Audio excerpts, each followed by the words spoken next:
buddy?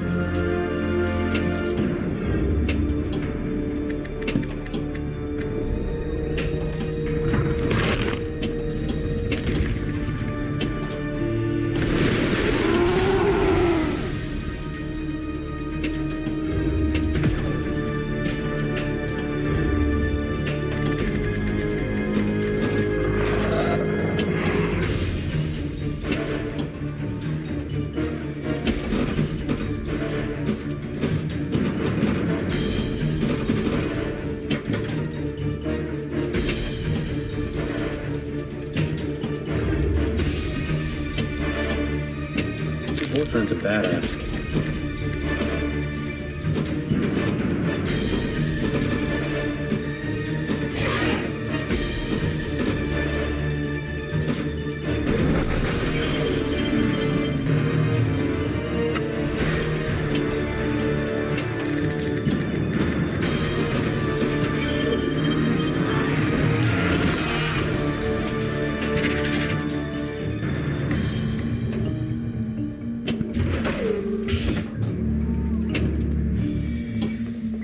You made them and now you think you own them.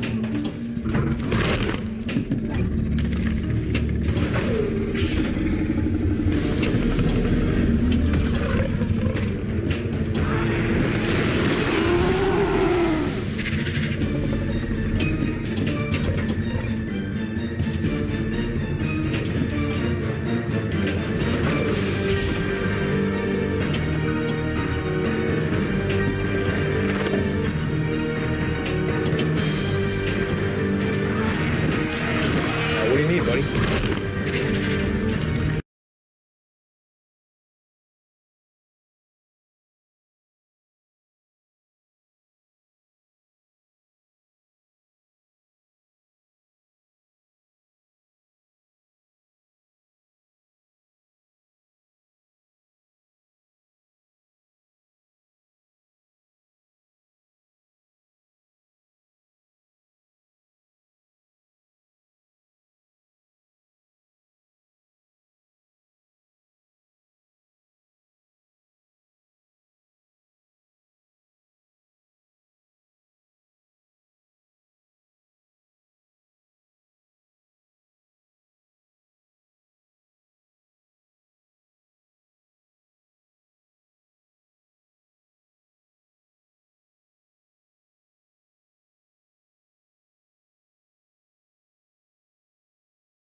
There you go.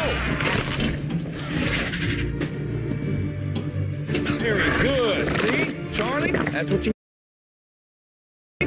you get. Delta, lock it up. Little, this one's for you.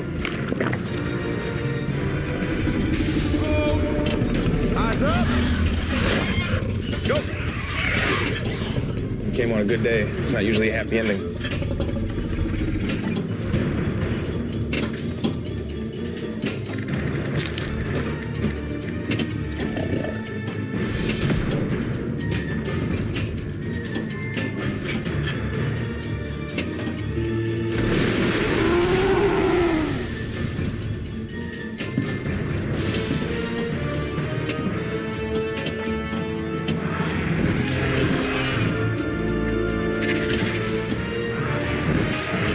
Boyfriend's a badass.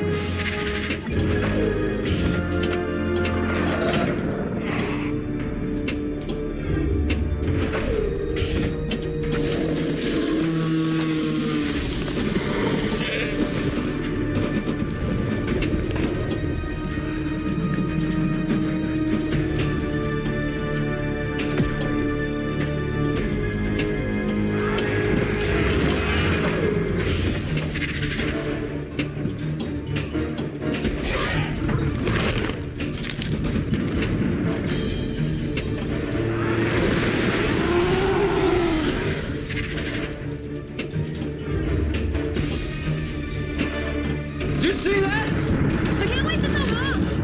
Oh, please, no. Do not tell your mother about that ever. Dude, she said we had to wait. I don't want to wait anymore.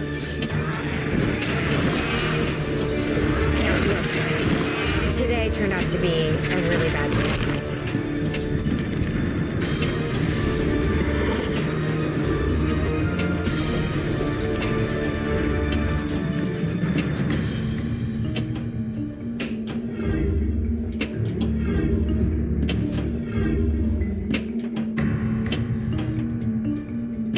Claire gave us special wristbands, right? VIP, dude.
Zach.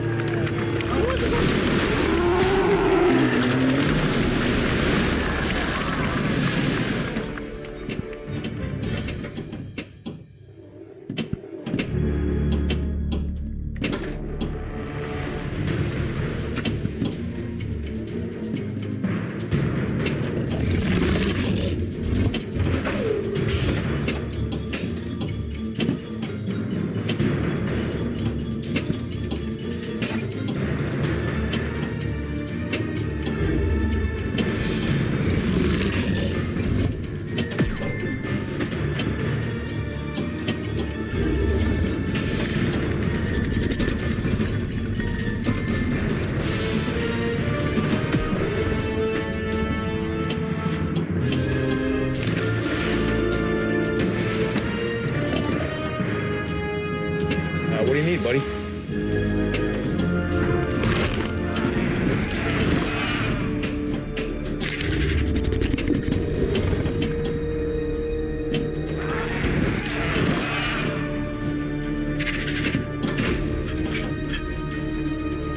Those claw marks always there? You think it has an implant in her back? I can track it from the control room.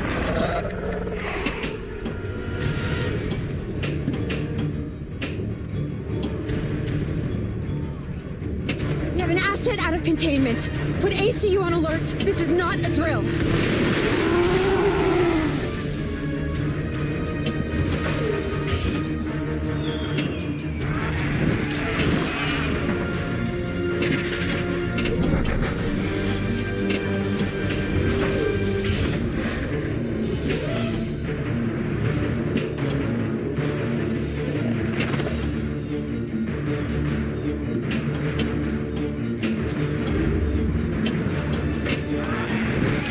Activate the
Welcome to Jurassic Park.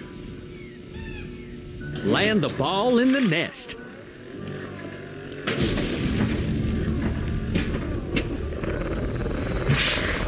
Dinosaurs left their blueprints behind for us to find.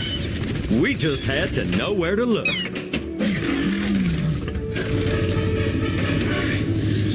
Keep low and follow me. Good drivers, so they're electric, totally non-polluting, top of the line. Hey, Dr. Grant, you've heard of chaos theory? Shorthand is the butterfly. The raptor pen is open for good. Loading team, step away! Land the ball in the nest. Chaotician, actually. Spinner millions! Go for the spinner!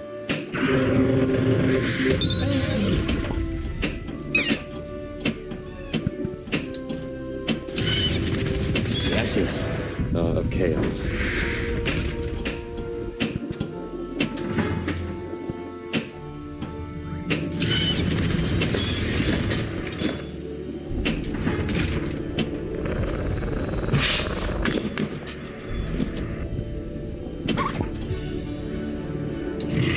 What do they got in there? King Kong? So extreme intelligence. Save Even problem activate. solving intelligence. Have to get used to Dr. Malcolm. He suffers from a deplorable excess of personality.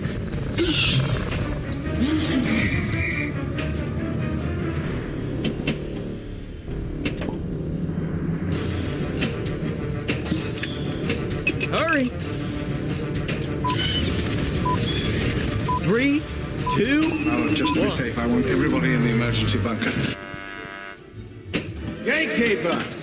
Joffrey, raise the gate! They remember. the video mode is lit. Just a little more strength.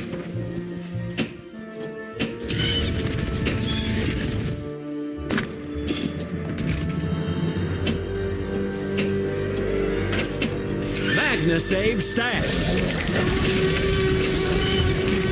Shorthand is the butterfly. Dr. Grant, you've heard of chaos theory? Almost got it.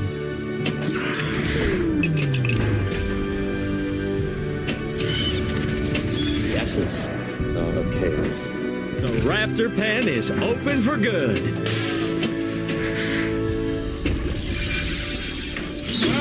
Loading team, step away! Land the ball in the nest.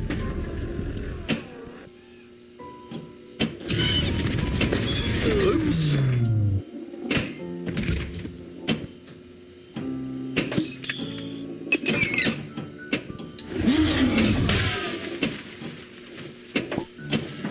Chaotician, actually.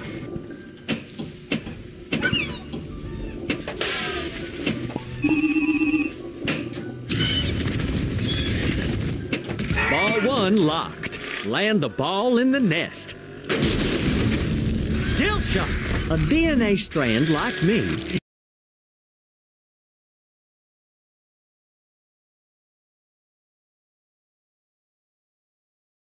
is a blueprint for building a living thing. The bonus multipliers are increased.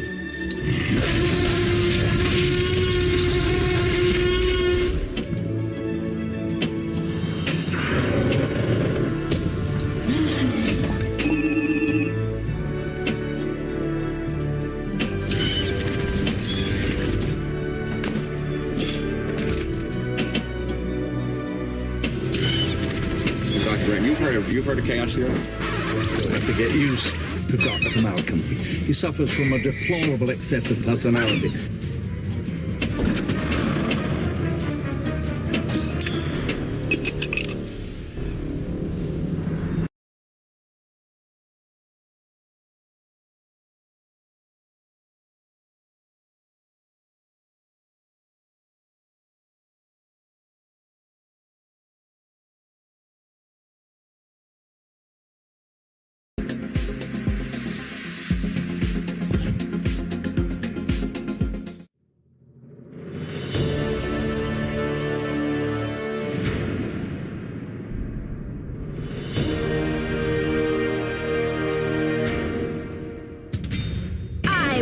make you suffer. You're skilled indeed, stranger. I have to pass through a volcano. Not one of my brightest ideas. Hades waits for you down there. Let's see what you can do against the dangerous Hydra. Did I mention his three-headed dog? I think I hear wings.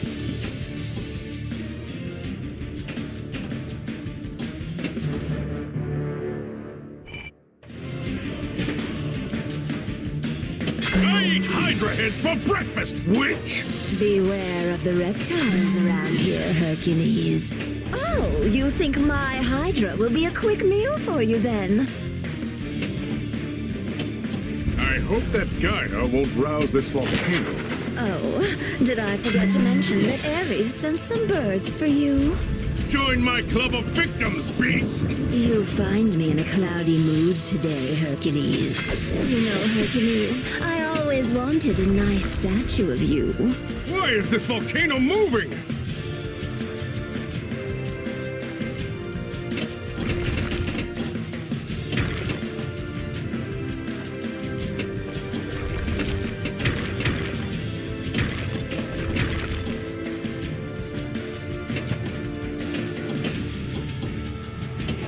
And how about this little snake?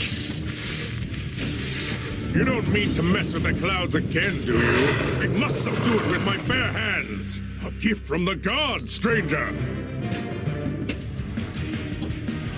These birds are not ordinary pigeons. I can see that. What a great observer you are.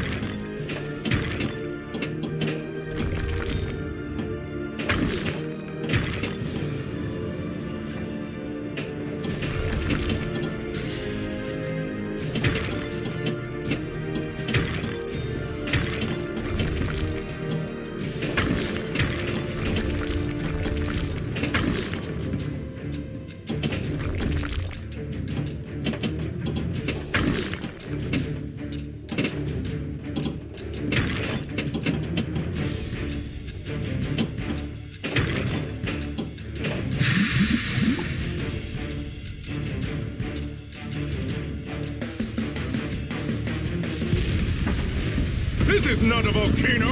This is Kronos! What? Here are you sneaky little... Help me escape, stranger! Shoot the snake! Here!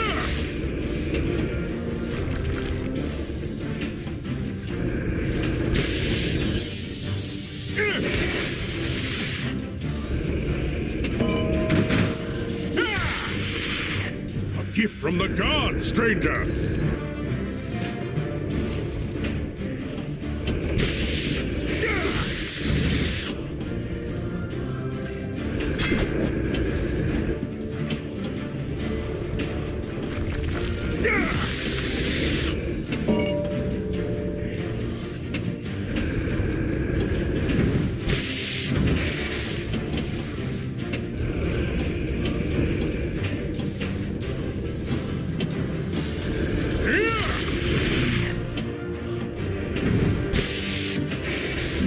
Stranger!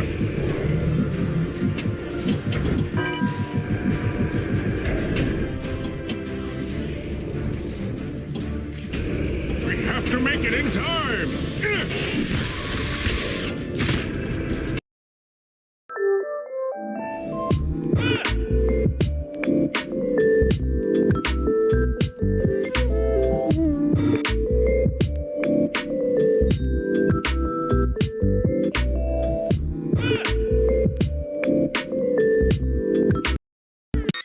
Okay, so I've entered the room and we've got, oh yes, Back to the Future, Jaws,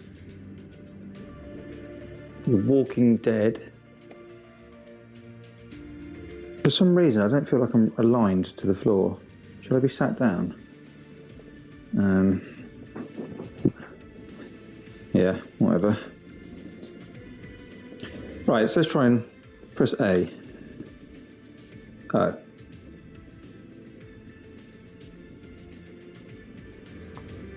This is actually cool. Right, so basically when you look at something, you have to press A and it'll take you there. So if I go back to the dashboard, A, back to the dashboard.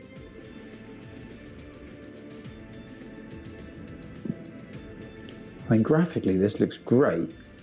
This is definitely graphically better than the Star Wars game on the Quest. To be expected, though, of course, right? PC game.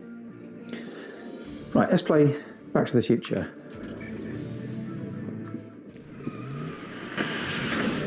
Oh, yes.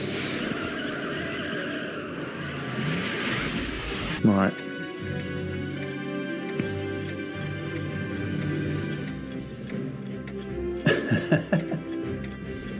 This is great.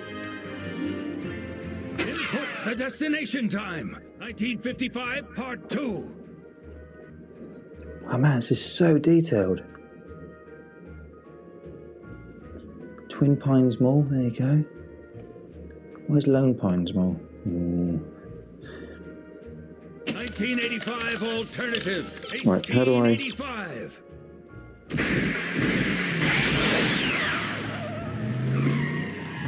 No, look at that. I remember in the 90s playing Pinball Dreams, Pinball Fantasies, and that was on the Amiga at the time. But again, it was so much fun. I remember thinking the graphics can't possibly get any better. So, you know, it's actually quite strange to be stood in a virtual room playing a virtual pinball machine. It works so well. You're Mad Dog Tannen. Don't worry about it. Monday morning, 8 a.m. We're gonna be gone, right? Theoretically, yes, but what if the train's late? This is actually brilliant.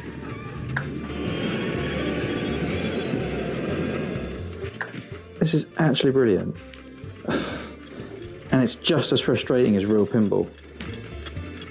Oh, you son of a... Okay.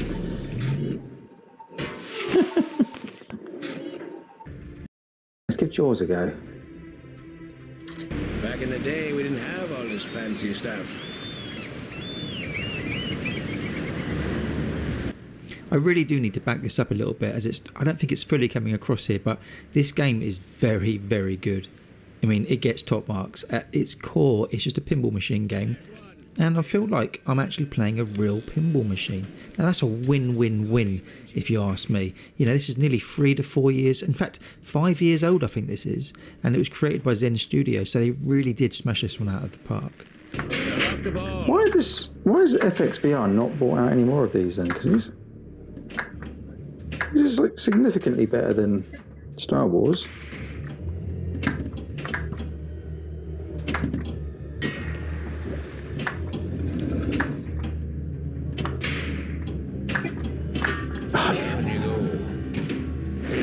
You can also shake it, so if you use the analog stick, you can, you know, giving it a good old boot. What? And one of the things you've got to remember is that I am running a 3080 graphics card. I'm not sure how this would perform on, say, a 1080. I'm sure it'd be okay on a 2080, but 1080, but maybe not.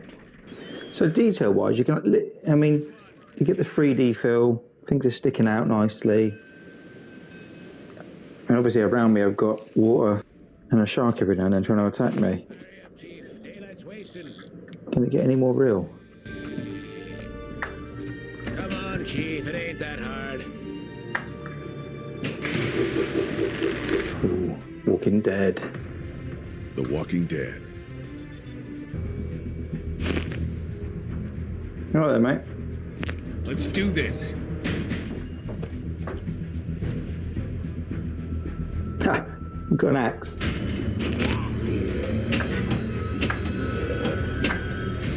Missed anything? Come on. Oh. Right, good job I didn't buy a pinball machine. I just smashed it through the floor by now. Whatever happened to The Walking Dead? They really killed that film, didn't the film? They really killed that TV series. The axe!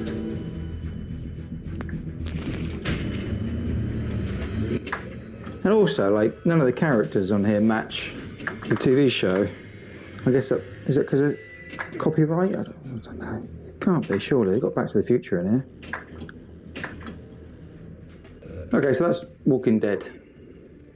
What else have we got? Let's go back to the dashboard, shall we?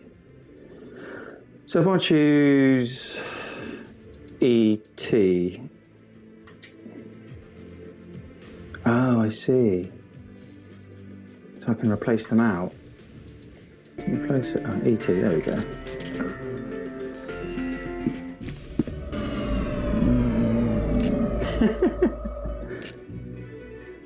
Hello.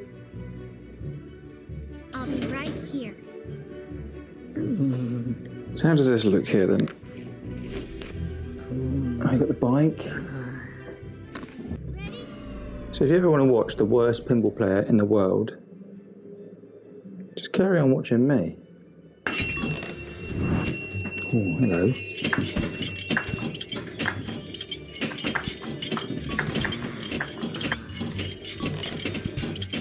So Pinball FX2 VR Ultimate Edition is around about $20 or pounds on Steam, and I think that comes with all the packs. And currently in the UK, it's going for around about £10 on Oculus, which is really good value for money.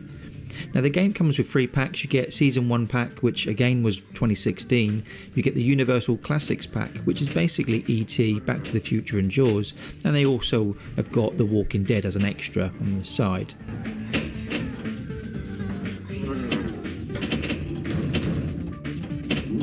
Okay, so let's go over to Star Wars Pinball VR on the Quest 2. The Star Wars Pinball is fun.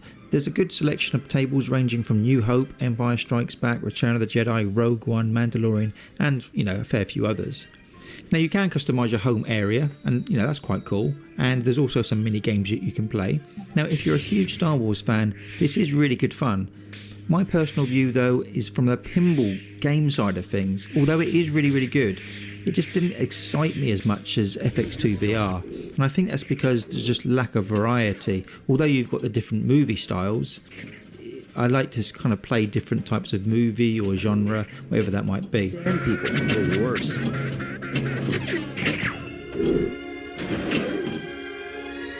Also, what's a little bit lacking here was graphics.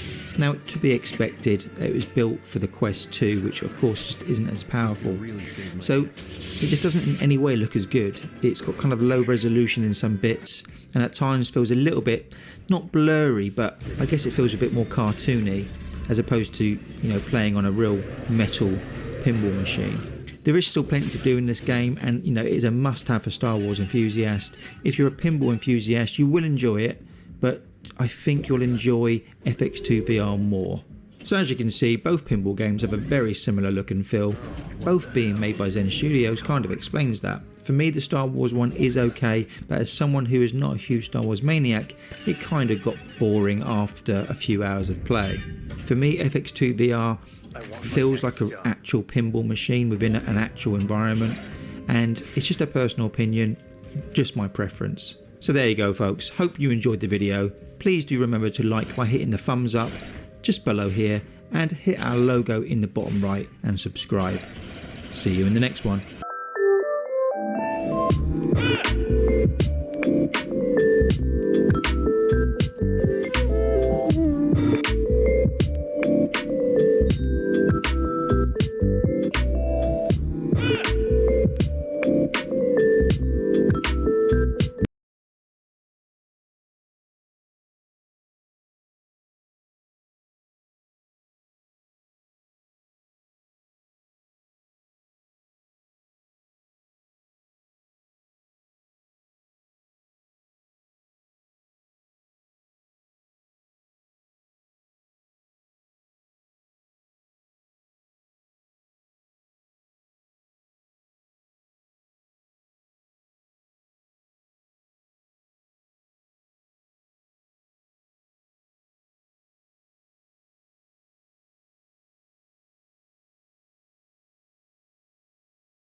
Hello guys and welcome to Steve Knows. Today I'm joined by Kenny. His channel will have a link in the description below if you want to check it out. Say hi, Kendall. Hi guys. And today we're going to be checking out Star Wars Pinball. This is a pinball game that you can play in virtual reality that is completely Star Wars themed. And you know what? Before I was diving into it, I was thinking, you know, it's pinball. But the level of detail that they've put into this, especially if you're a pinball fan or if you just like Star Wars, it's pretty detailed. It's pretty incredible actually for a pinball title. I am kind of impressed, but how good is the game? Should you buy it? Will a lot of you enjoy it? I do not know. And so Kenny's going to give his thoughts, I'll give some of my thoughts, and then we'll show you the gameplay. Definitely. So enough chin wagging, let's get started, let's go give our thoughts, and then enjoy the game, guys. Here we go.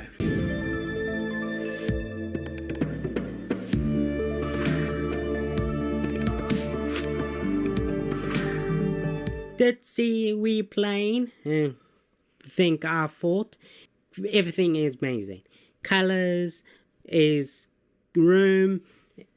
Play game is amazing. You gotta have to play it is amazing.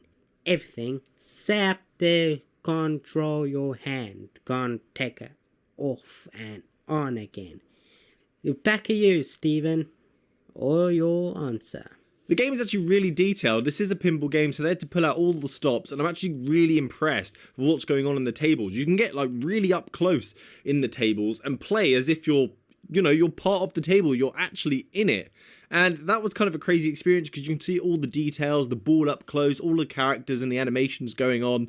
It was pretty nuts. Or you can have the view if you want to be on the outside, play as if you're playing the pinball table in an arcade. As Kenny was saying, that the arms, you don't move. They're kind of, once you've pulled the ball and it's fired off, your hands are stuck to the side of the table, which is actually kind of good because sometimes you drift off, sometimes you drift in, and it seems like a usability feature that they've done. I really like the customization of the room. You've got this fan cave, so as you do these missions, you unlock unlockables, such as posters you hang up, ornaments you can put on the shelf, and just really make the room your own. It would be great, really, if you could have someone join you, a friend join you, and you could play pinball together and hang out in this room, but I don't believe that to be a feature.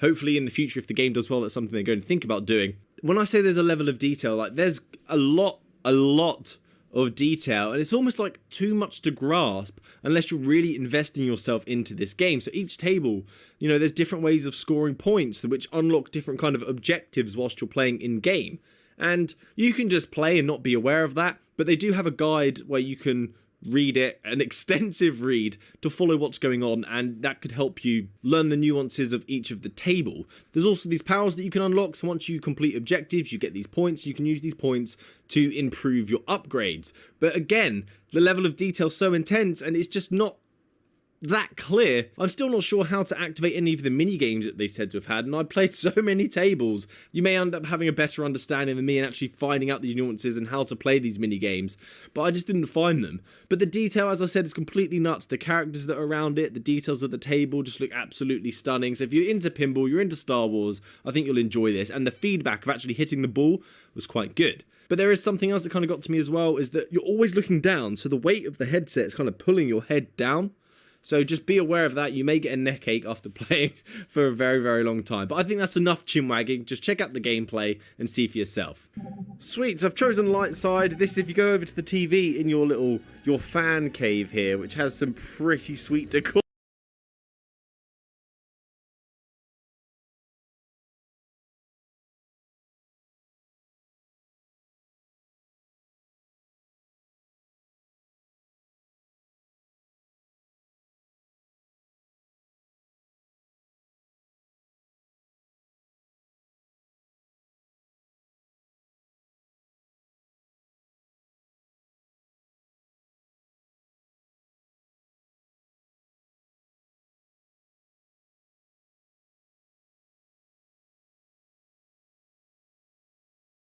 Cool, I want it myself. You can see, so these operations are the tasks that we need to do. So if you highlight one, this is one that we need to do. So we need to do Operation 1, Mission 1, and beat those scores that we've got up on the board there. And then we will receive these credits. Then with these credits, we can unlock things here. So play operations to get, we need 150 to unlock this, the youngling, or we can use them to unlock and upgrade powers here that are going to help us in some of the ping pong tables. Let's play one. So now we can unlock. So we got slow the game down for a limited time, precision shot, multiplies the earned score for a limited time. 1-1, they only cost 1, and talents also only cost 1. So what should we unlock? Level 1. Boop. Okay, so we use those to upgrade. So now we've got some secret powers we can use.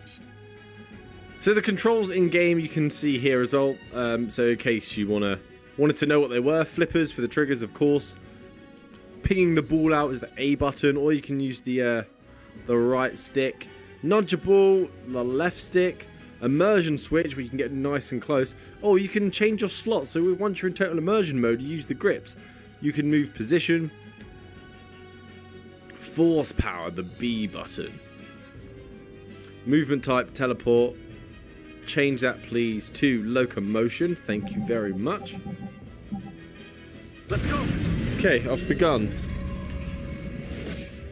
Ah, hello! You come to join me? Yes, Stephen, because this is the way. Do I get that Beskar? Grogu! Do I get that Beskar? Right, come on then, let's pull this. Ping!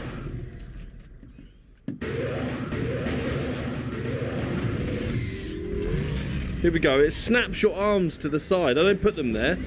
So it just gives you that flexibility so you don't have to be exact.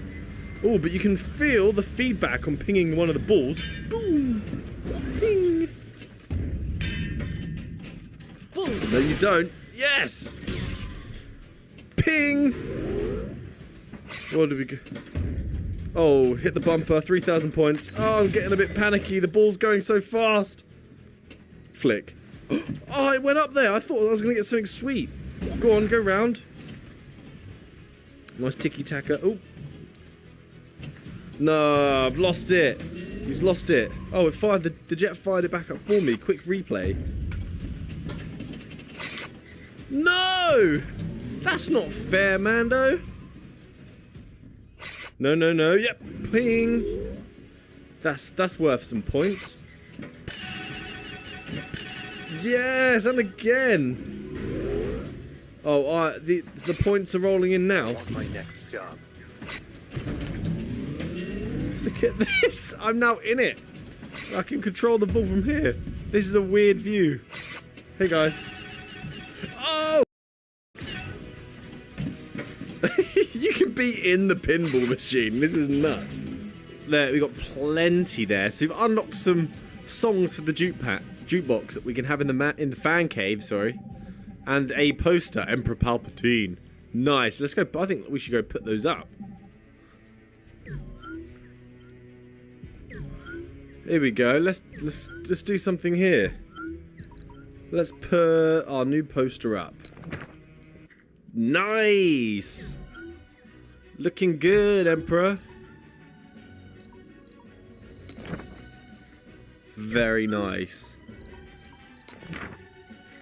Oh, now doesn't it just feel more homely now? I kind of want this cave in my real life. Let's look at this. We're in. Oh, changing sides. Where am I going? We don't know. We don't know. I kind of like this. This is immersive. Ping, ping. Go. I need to be like ready this to take view. off or none of us In stands it. a chance. We're in it to win it. This is crazy. Where's the ball? The portal, baby. Yeah, baby. Through the portal. That's right, baby. Okay, you caught Go. me. I give up. That's right. Working on it. Look at that. Needs a little something. No, I'm trying to watch the drama that's going on back there. You can also change those of the positions. Boop. Let's go back. Let's go pinball style. I was in. Hey, it's me. Shooting and hitting balls. Simple 4-bit game. Different in Star Wars only. Of course, it's Star Wars only. hope all Star Wars film keep playing. Okay, hitting ball twice, couple times. See, going through stuff. 55,000 points. Extra 500 points, 510. Oh, winning done mode. And here we go again. Hit the ball again. Hit it lightning, extra points. Hit anything around it and you will get points. So that's it from us today, guys. Thanks for watching to the end of the video and checking out Star Wars Pinball. I've been Steve Knows. Please subscribe to the channel and join me next time. We've got virtual reality videos happening throughout the week for you guys to enjoy. And Kendall, any final words? Good luck. Subscribe and good luck watching this video. It will be amazing. They've already watched the video. Same thing. And hope to see you in future. See ya. Happy gaming, guys. Good day. You too. You suck.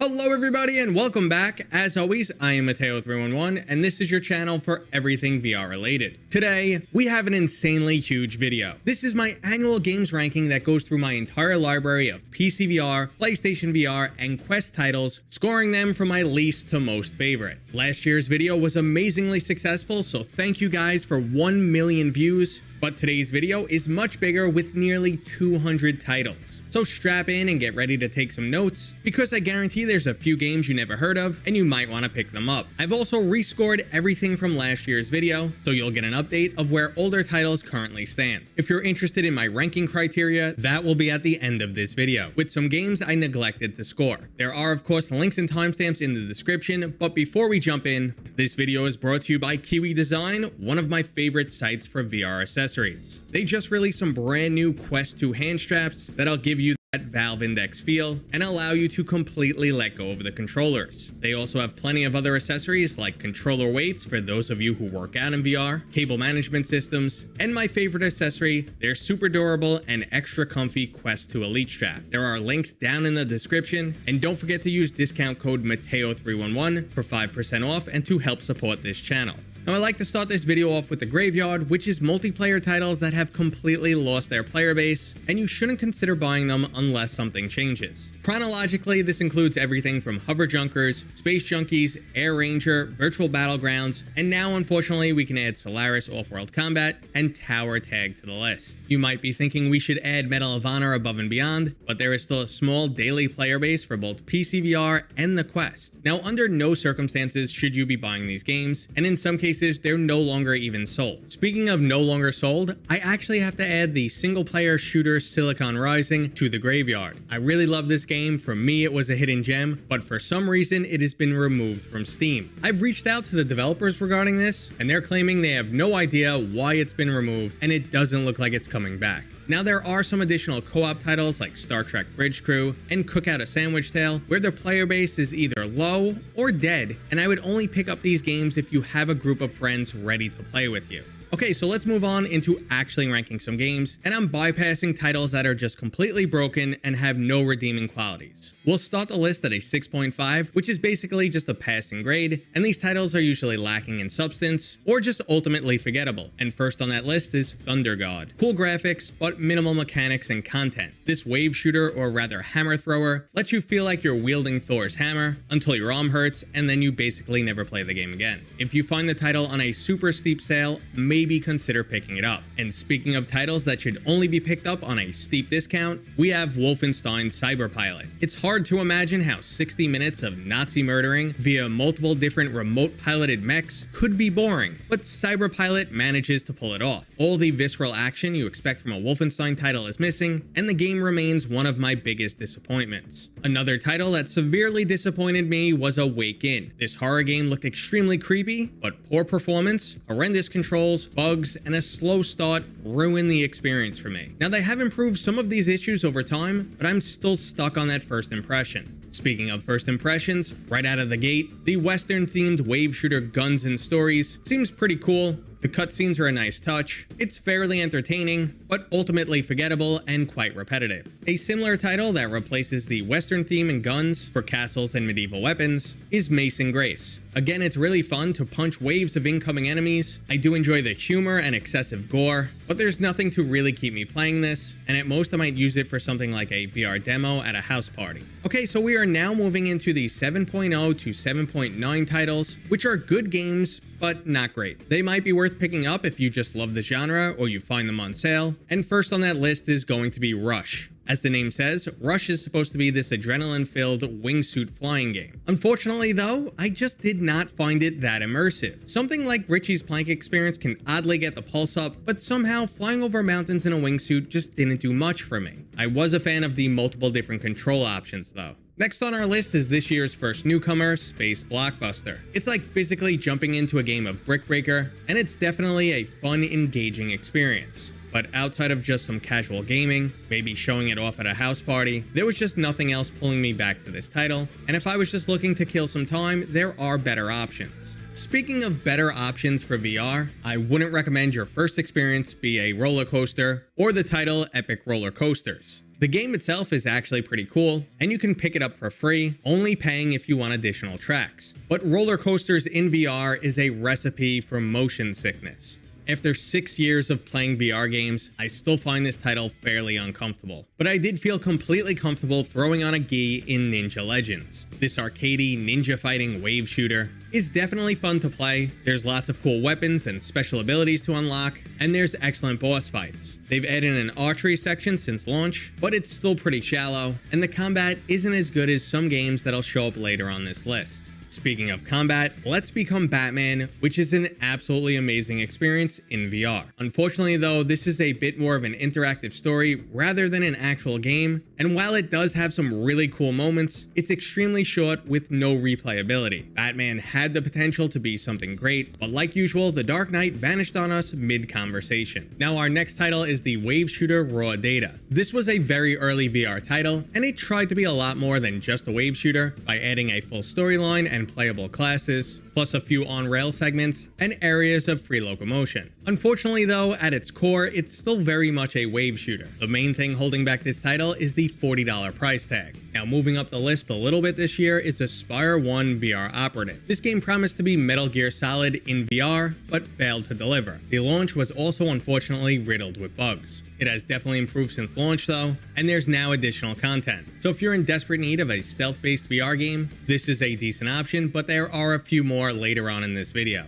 Okay, so the next game on the list is going to be a bit controversial, as it has one of the largest disparities between the Quest and PC version I have ever seen. I'm talking about the action-adventure title Tarzan VR. When I played this on PC, I was truly impressed by the graphics. The running, climbing, swinging, and chest-beating mechanics were immersing me into this world, and overall I had fun with the game. But when the Quest version released at a later date, it was a significant downgrade. Those beautiful graphics were nowhere to be found, the already not great combat somehow felt worse, and I just couldn't get immersed into this world. So I'm putting up two separate scores for this one. Now since immersion is key to VR, that's why games like O-Shape can be so successful. Contorting your body into random shapes and then punching through walls is not only a fun mechanic, but it's also a fun spectator sport. Now there's other rhythm titles I prefer over this, mainly due to having different mechanics and a soundtrack more my style. But it's an excellent rhythm game alternative if you're looking for something different. Speaking of different, we have the tower defense title Ginny and Thaka. There's a large emphasis on dry humor here, in both Monty Python style cutscenes and in-game narration. There's also some gesture-based spells that help make the game more immersive, but the humor was lost on me and I found this title to be a bit unbalanced. Now something else that was lost on me is the puzzle title Doctor Who: The Edge of Time. While I enjoyed the storytelling and found the environments to be quite immersive,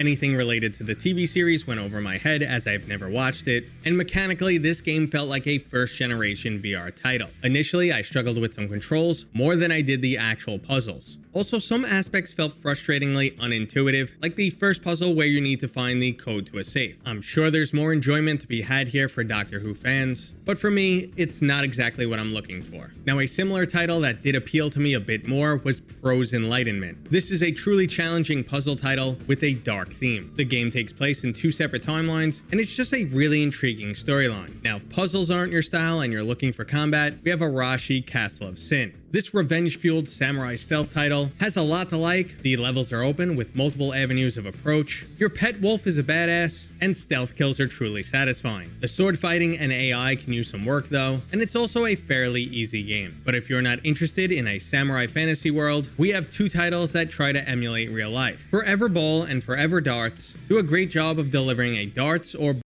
experience. It's just some good casual fun and a decent alternative for when you can't get out of the house. So if your life is missing more darts or bowling, these games should scratch that itch. Or we could say to hell with reality and just play a bunch of mini games with Sam and Max. In Sam and Max, this time it's virtual. If you're a fan of the cartoon duo, this game might have some extra appeal. Otherwise, it's just a few hours of casual fun. There's shooting galleries, escape rooms, something similar to a combination between Bop It and Simon Says, and it's all wrapped up in a cool little storyline. It just might be a little too casual or kid-friendly for the average user. And right around the same level of cartoony quirkiness is Captain Toonhead and the Punks from Outer Space. This tower defense title will have you building up turrets and jumping right into the action to defend some cube-style creatures. The humor wasn't exactly my style, but I am a sucker for a tower defense, and this title did suck me in for multiple hours. But for those of you who need more action, we have Swords of Gargantua. This is a physics-based sword-fighting roguelite with some truly unique enemies. Since launch, they've added 4-person co-op and new enemies, but this title gets quite repetitive and feels pretty shallow. Now on the opposite side of that, we have Warhammer Age of Sigmar Tempest Fall, which has a great storyline and atmosphere, but the combat is lacking. The developers have released numerous patches since launch, which overall have improved things a bit, but the combat itself still holds this game back from being anything great. This had the potential to be something great, but it ended up falling short. If it continues to improve, it will also continue to move up this list for next year.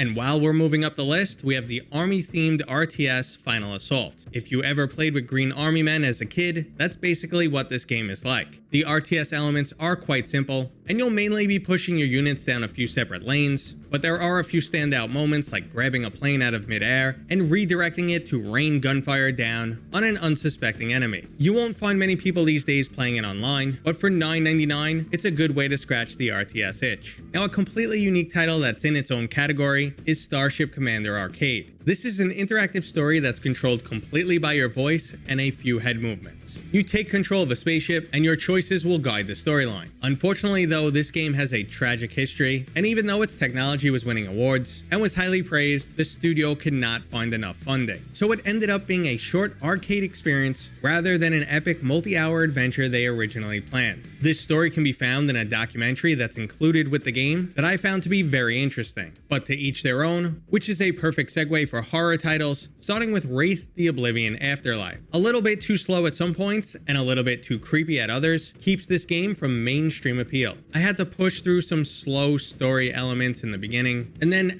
along with abandoned skyscraper, now this is intense. You have betrayal and you basically well and sadly though, while there are multiple lanes away, because we're stepping time and has you taking turns at both offense and defense. You can't just wildly swing your weapons, and every time they make contact they will shatter.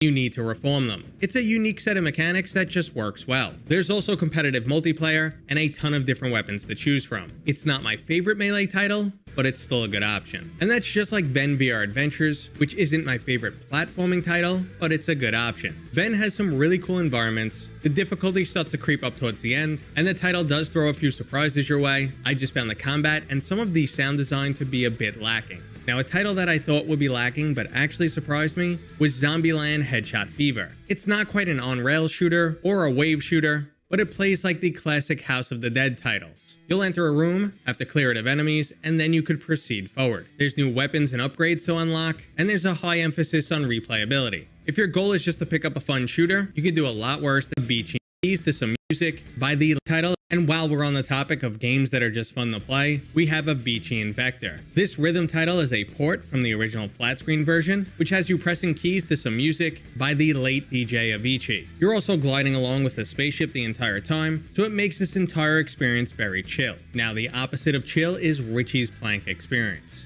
Now it's really much more of a mini game, but it's also one of a kind. The overall impact that this title can have on your senses, and it can trigger acrophobia in the bravest of us. Maybe it's not a top tier recommended title, but everyone needs to try it at least once. Unlike Medal of Honor, which some of us would be completely okay to pass on. Medal of Honor scores some points here, mainly due to the scope of the single player campaign and its relatively robust multiplayer. Unfortunately though, the campaign is unevenly paced, the Steam version is riddled with performance bugs, and the Quest version doesn't run that well. On top of that, the multiplayer is fairly dead at this point. So how did it make it this far up on the list? Well, for starters, we rarely ever get a full game in VR, and the campaign definitely has some moments later on in the game, but it's a strong mix of highs and lows. Now, if you strip away all the ambition that Medal of Honor had, and just aim for a fun, quick story, you get Final Space. This shooter, based on the TV series, is a fun multi-hour distraction. If you're a fan of the show, I assume there's some extra value here, but knowing absolutely nothing about it, I still enjoyed my playthrough. 4-player co-op is also a rare treat in VR. So next on this list is the quirky nightmare known as Virtual Reality 2. This is a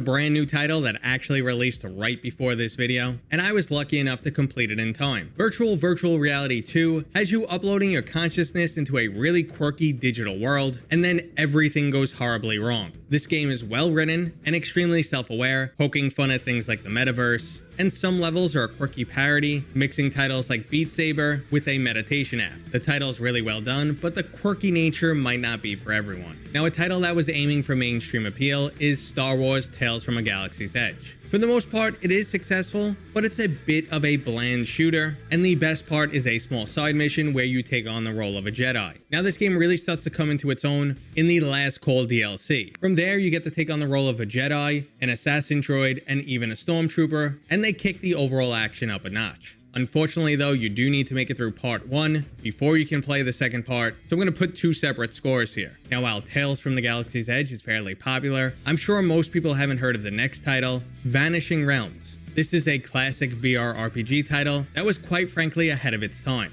It features collision-based combat, beautiful environments, and basically everything you'd want to see from an action RPG. It's just not a very long game, and the mechanics are quite simple. It was, however, one of my favorite original VR games, and there is a DLC package to expand the campaign. There's not a ton of VR RPG options out there, but even without any competition, it's still a solid game. And it's strange for me to put a game I enjoyed so much right next to a game that I didn't really enjoy that much at launch, and that's Warhammer 40k Battle Sister. This story-driven first-person shooter set in the Warhammer 40k universe failed to live up to my expectations. While I did enjoy it enough to play almost the entire title in just one day, the combat just came off as a bit bland, and the graphics were immersion breaking. But since launch, they've greatly enhanced the graphics, introduced a co-op horde mode, dropped the price to $19.99, and we just got another update with new enemies and weapons. So while I still believe Warhammer 40k deserves a better game than this is still a fun and fairly lengthy campaign. Now, if we jump back to rhythm titles, we have Thumper. Thumper is mechanically similar to Avicii and Vector, which we already covered, but it has no chill.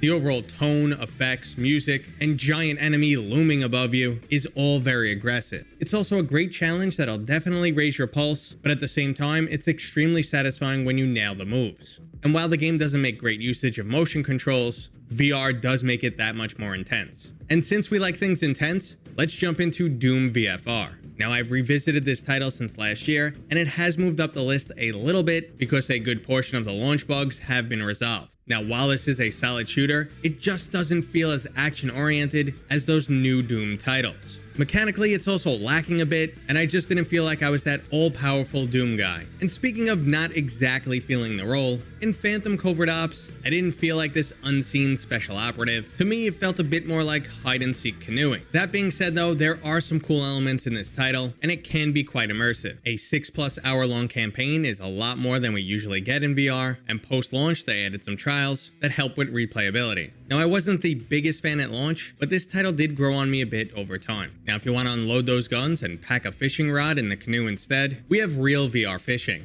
As someone who doesn't enjoy fishing, I was blown away at just how entertaining this title could be. Truly immersive, lifelike environments, mixed with fun fishing mechanics, and the ability to hang out with your friends. If it came with a 6-pack and a beer helmet adapter for your quest, this game would be like a 9.0.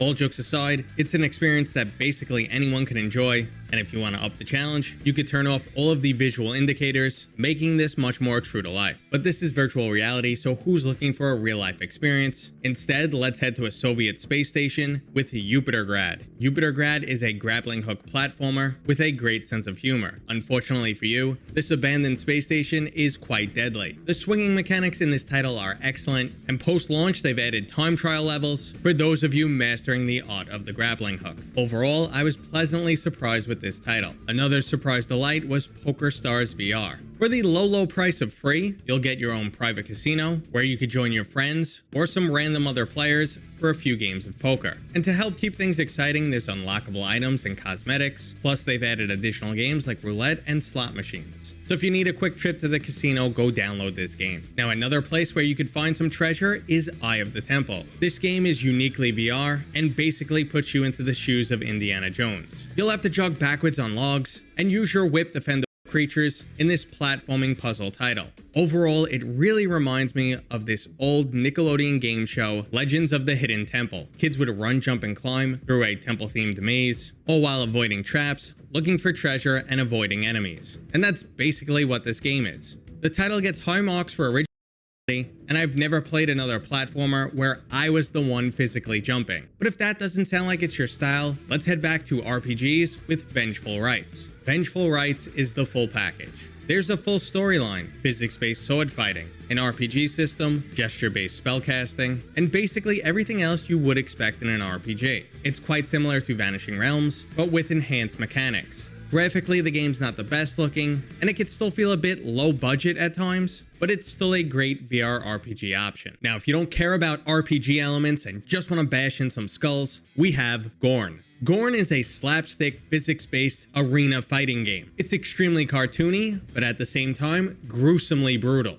It's one of the most cathartic VR games I've ever played, and also most likely the #1 cause of VR-related accidents and bodily harm. My only real complaint is I generally like my games a bit more serious, and it does get a bit repetitive, but it's undeniably fun. Now, if Gorn is too cartoony for you, we have Swordsman VR. This is a title that significantly improved since launch, added additional content, and became a very solid arena fighting title with multiple different factions to choose from, RPG elements, and even a little bit of magic. At launch, the combat was a bit lame, but it's definitely a lot more fun now. Speaking of fun, you guys have to check out Megaton Rainfall. It's a truly one-of-a-kind VR title that basically has you becoming a god. It starts with a truly immersive flight around the planet and into space, and then moves into you gaining some powers and having to protect the city from alien invaders. It's a total power trip and a great use of VR mechanics, but overall it's a short game and a bit simplistic. Now, if godhood isn't your objective and you're just looking for a lot of fun content, we have Dash Dash World. This is a Mario Kart style racing game with a huge amount of unlockables, plenty of single player missions, and 8-player online PvP. It just recently came out of early access, and with full release they introduced a new virtual steering system, 2 new weapons, and 7 new tracks. They also have upcoming tournaments planned for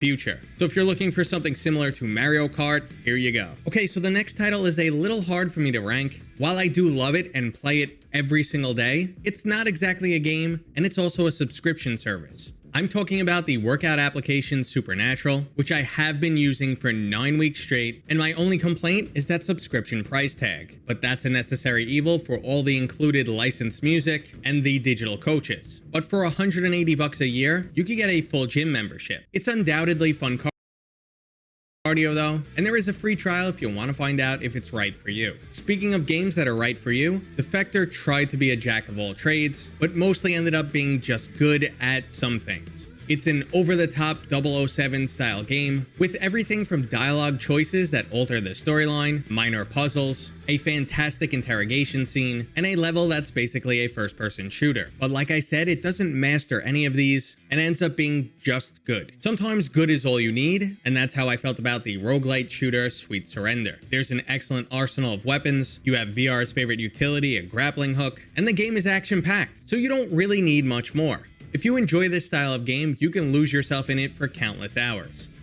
Okay, we are now moving into the 8.0 to 8.9 games. These are the games that, as we inch up the list, begin to get great. They're an excellent example of their genre, and definitely worth the full price of admission. And first on that list is Walkabout Mini Golf. Walkabout Mini Golf is probably the only virtual activity that is more fun than the real life version. The physics, however, are extremely true to life because they suck just as much in a virtual game of mini golf as they do out in the real world. But joking aside, this game features some amazing mini golf courses, and it's just a fun chill experience that you could share with a bunch of friends. But who wants to chill when you could be out there killing virtual monsters? Hellsplit Arena allows you to do just that, with both fantastic graphics and some excellent physics. Last year I placed this title right next to Gorn, but the title has significantly improved, and they've added jousting, which makes it that much more extreme. If you're looking for a mature themed and brutal arena fighting game, this is the one for you. But not everything can be blood and guts, and sometimes you need some one-on-one action, and that's where Blast On comes in. Also moving up the list this year, this truly unique 1v1 shooter has received multiple updates. There's now new game modes, additional weapons, a single player campaign, and a player hub to hang out in. It's also surprising to see just how much strategy is involved in this game. It might look like just grabbing guns and dodging bullets, but there's a lot more to it. Now, another game that has you grabbing guns and dodging bullets is the roguelite Compound. Now, this is very similar to Sweet Surrender, except it has a much more retro art style. While it might be lacking a grappling hook, this game also has an excellent arsenal and a great feel to it. Now, this game has technically been in early access for almost 4 years, but it's still receiving updates, and as it improves, I will continue to push it up my list. Speaking of games moving up the list, Lies Beneath has also been bumped up a few points. I originally played this game on the Quest right after Half-Life Alyx, and that's the main reason why I found it lacking. But a quick revisit on the PCVR version, and I understood what everyone was saying in my comments from last year. This is a solid horror title with plenty of action. It also features some excellent comic book style graphics and immersive sound design. But if the horror theme is too much for you, and you rather play with some action figures, we have Yuki. Yuki is an excellent bullet hell.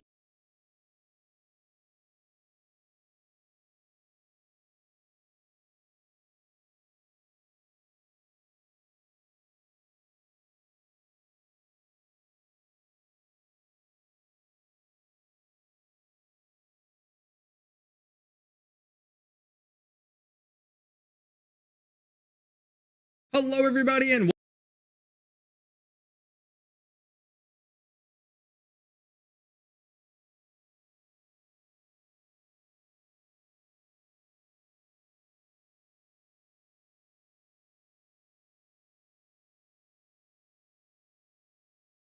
best of all, the more you play, the more and you rather play with some action figures, we have Yuki. Yuki is an excellent bullet hell roguelite that makes you feel like a kid holding your favorite action figure. And best of all, the more you play, the more you get to update it. It's easy to get immersed in this game as you're dodging bullets, enemies, and obstacles, and trying to blast everything out of the sky at the same time. Now, instead of holding an action figure in your hand, why not a Wipeout style racing car? When it comes to racing games, Z-Race is definitely unique. There's a huge selection of YouTuber themed racing cars, all of which can be updated over time, and a series of futuristic tracks for you to master. It's an addictive gameplay loop, and I couldn't stop until I maxed out the Mateo 311 car. Another title that sucked me in a similar manner is Iron Guard. While this tower defense title is quite simple, I just really enjoy it. The campaign is over 10 hours long, and they go the extra mile with fully narrated cutscenes. Mechanically, it's a little simplistic, and it takes a while before the game starts to get difficult, but I love building the perfect defensive strategy, and then leveling up between missions, unlocking new weapons and special skills. There's not many tower defense titles available in VR, so this is easily one of the best recommendations. But Guardians might be an even better option, even though it's not only a tower defense title.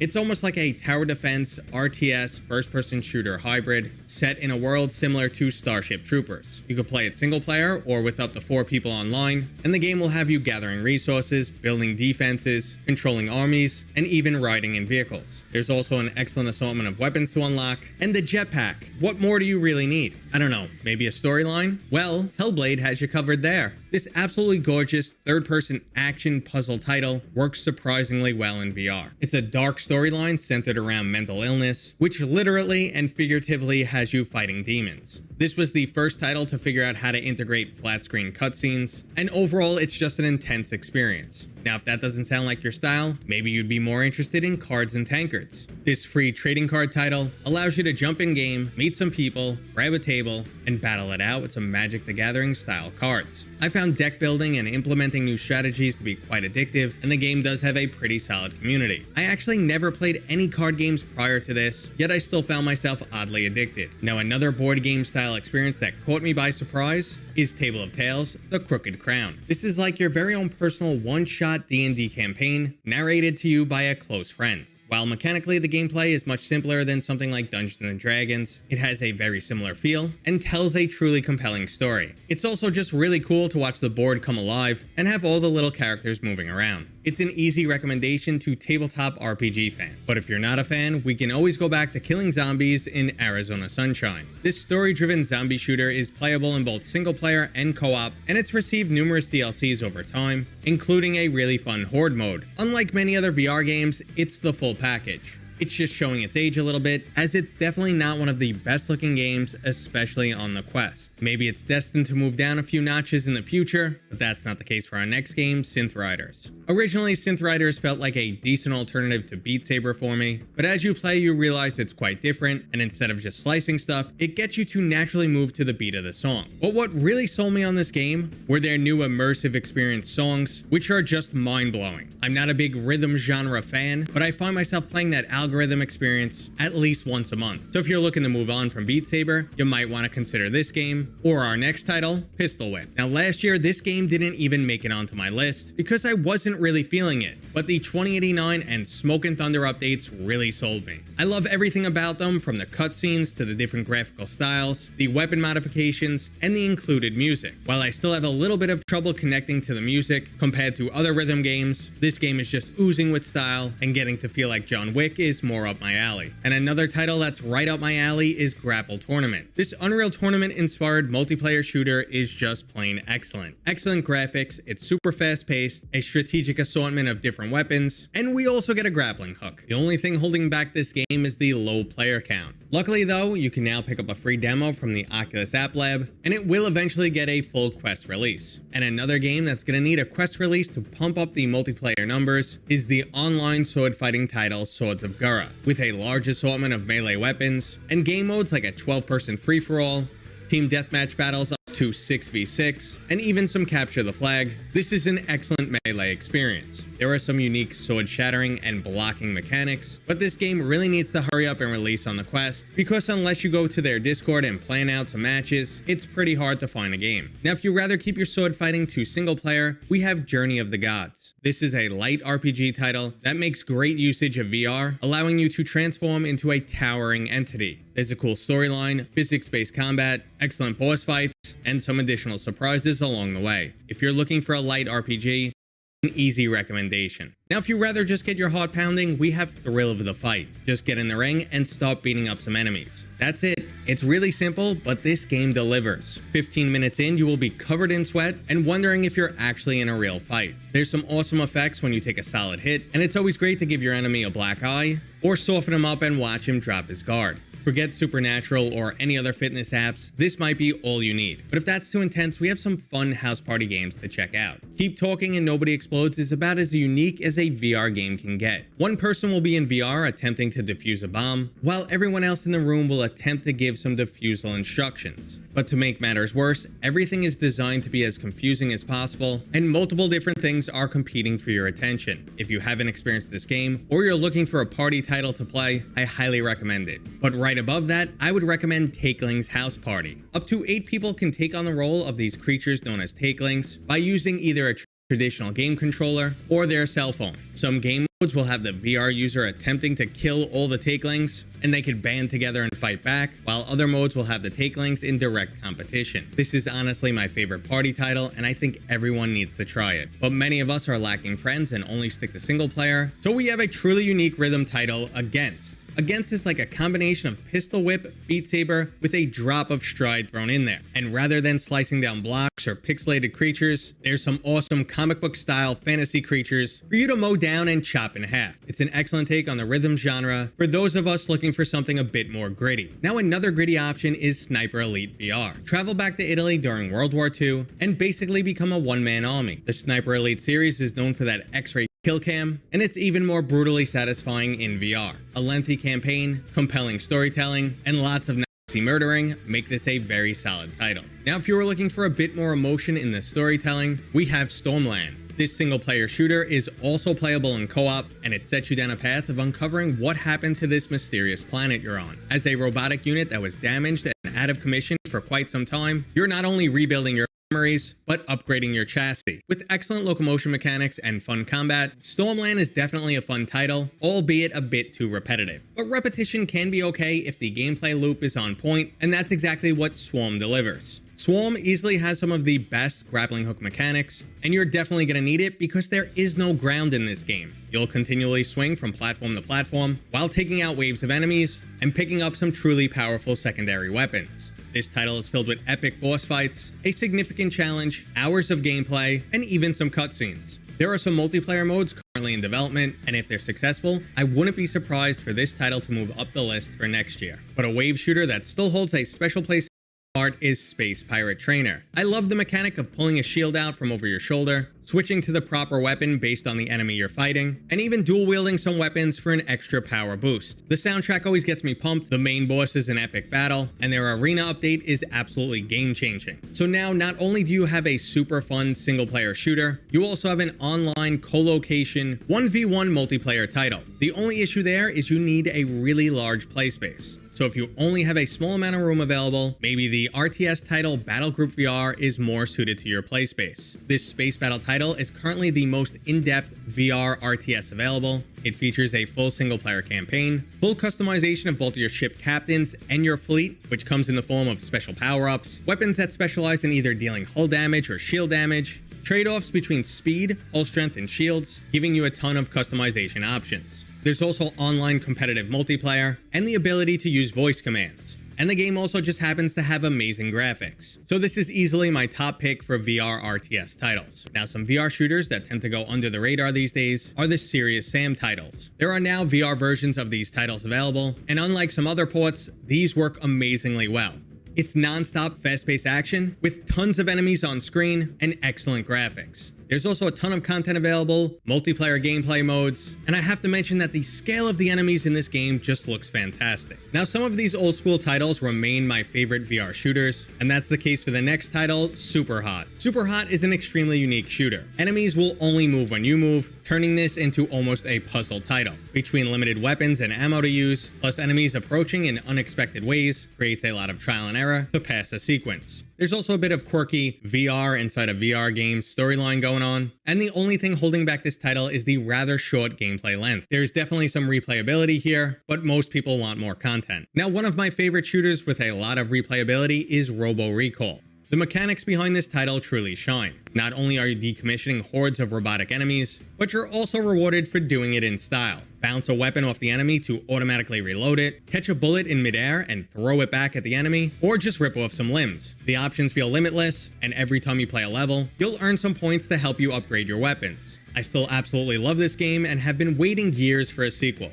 But instead, we did get some other surprise hits like Frack. This shooter's like starring in a Vin Diesel movie that's a mixture between Fast and Furious and Borderlands. Ski right into the action with an avalanche chasing behind you, then crash land without injury right where you need it to be. Frack is not only one of the best shooters I've played on the PlayStation VR, it's also one of the best looking games. The one crux, like many other VR games, is the short gameplay length of just a few hours. But if you're not interested in that over-the-top adrenaline-filled action and are aiming for some realism, we have Onward. Onward is VR's undisputed military sim. It's completely unforgiving and strides for realism when it comes to equipment and weapon handling. No cursors, button reloads, or any of that nonsense. We are training you for war. Now, while some people might prefer something more arcadey, if you're looking for realism, this title can't be beat. But VR doesn't need to be realistic, so let's take a time-traveling journey with Wanderer. What immediately stands out in this title is the production value. This is a great-looking game with beautifully immersive environments, high-quality voice acting, and brain-straining puzzles. If this is the type of game you're looking for, it's a fantastic option and a close tie with The Gallery episodes 1 and 2. As an older title, it's not quite the same quality as Wanderer, and the puzzles aren't as challenging, but I found this storyline a bit more compelling, and it took some really crazy turns that I was not expecting. And this is yet another title that I would love to see a sequel to. Now, if you prefer a story that's set in an existing IP, we have Westworld Awakenings. As a huge fan of the show, I thought the storyline was worked in perfectly, and mechanically, this game plays just like one of my favorite horror titles, Outlast. Love it or hate it, horror always works so well in VR,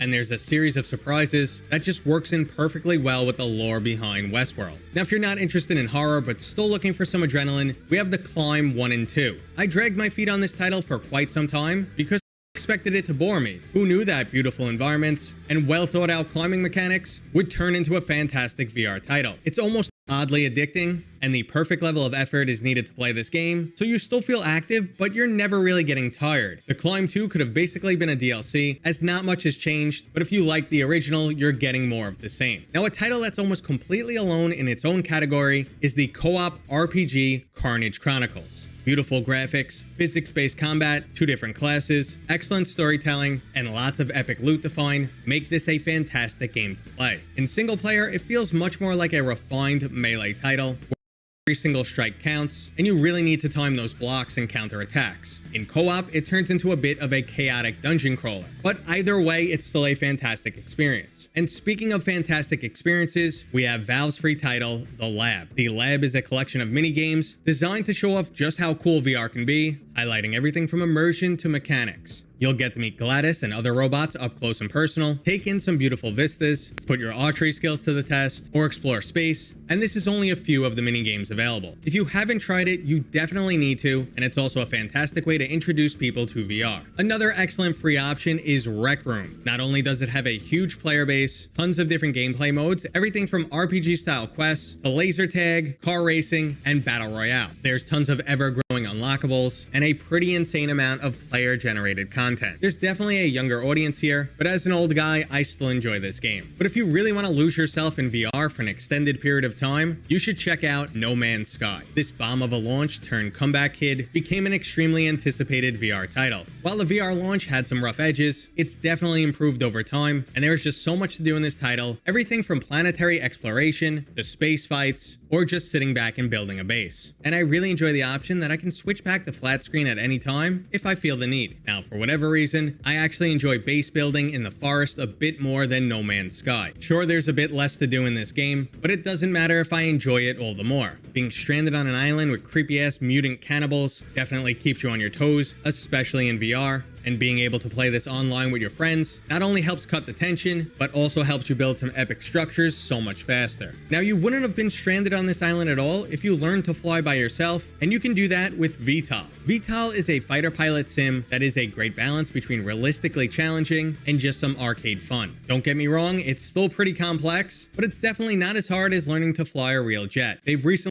added multiplayer missions, a dual-seat helicopter, and this game also has Steam Workshop integration for user-generated content. As someone who's not really a sim fan, I was surprised at how much I truly enjoyed this game. And speaking of really enjoying games, we have Hyperdash and Larcenauts. Larcenauts is a hero shooter similar to Overwatch, with some excellent different characters to choose from, and some excellent VR mechanics. Issues like the completely broken Steam release and non-immersive weapons have been resolved in some recent patches, and overall it still has a fairly active community. Unlockable characters and upgrades will keep you coming back for more, but I don't actually need that and prefer Hyperdash a little bit more than Larcenauts. The varying gameplay modes, non-stop action, powerful weapon pickups, and the ability to perform some teleportation jumps makes for some excellent combat. There's some definite strategy here, and the developers have continued to push content since the release of this game. From a mechanical standpoint, this is my favorite VR multiplayer shooter. Well, let's completely change the tempo with the quirky puzzle title, I Expect You to Die. This is a series of spy-themed escape rooms where trial and error is key, and a funny death is around every corner. They've managed to prevent the frustration of repeat failure by making every death hilarious. Open up your glove box. Uh-oh, there's a bomb in there. Smoke a cigar? Yeah, there's a bomb in there too. Basically, the first time you touch anything, it kills you. Now, another game that likes to kill you, but never in a fun way, is The Persistence. This horror-themed roguelite has you on a derelict space station where the cloning systems are malfunctioning and pumping out monstrous creatures. You can harvest their DNA for upgrades, roll the dice for some risk versus reward exploring, and ultimately try not to poop your pants, because most of these creatures are horrific. This was originally a PlayStation VR title.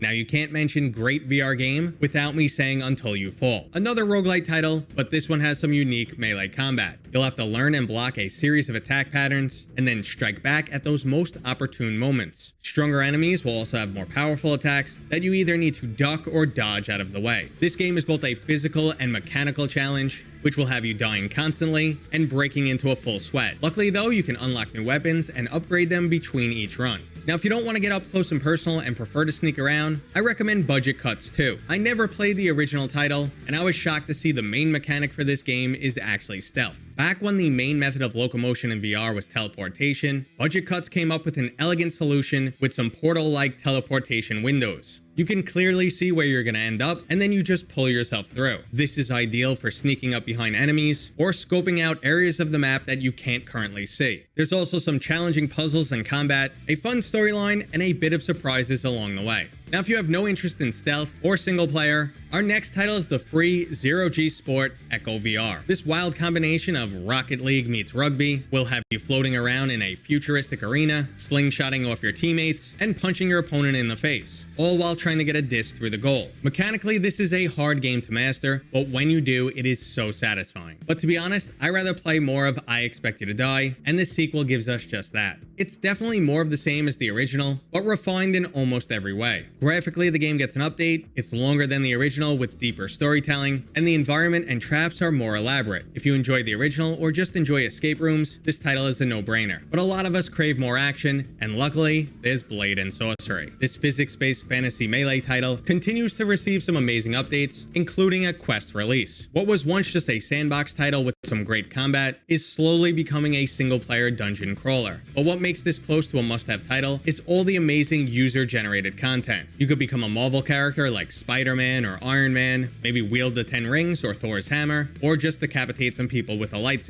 The Quest Blade and Sorcery Nomad Edition lags behind a little bit, especially because it doesn't have all of these amazing mods, but it's still a really fun option. Now, if you're looking for more than just fun and want a serious gaming investment, check out Elite Dangerous. This is an extremely immersive, open-world space sim. There's quite a learning curve here, and this game can be a serious investment. You'll find it extremely rewarding. Between HOTAS and VR Sport, plus amazing graphics, this is an extremely immersive game. But if that's not your style, you can hunt down some ghosts in Phasmophobia. This 4-person co-op ghost hunter is equally terrifying and hilarious. The overzealous, brave member of the group might kick in the door yelling the ghost's name and end up getting themselves or someone else killed, while the coward of the group can stay back in the van, narrating your team's demise. I've had so much fun playing this game, and if you could get past the jump scares, I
What's the best Oreo-ified snack that is not actually an Oreo? Let's talk about that.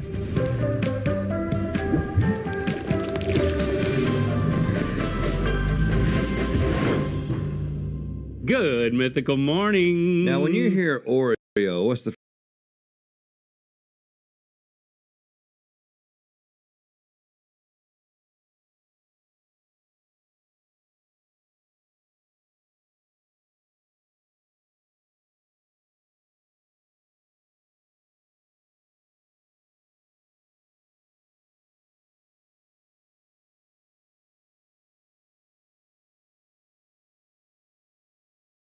first thing that comes to mind? Cookies, man. Nope.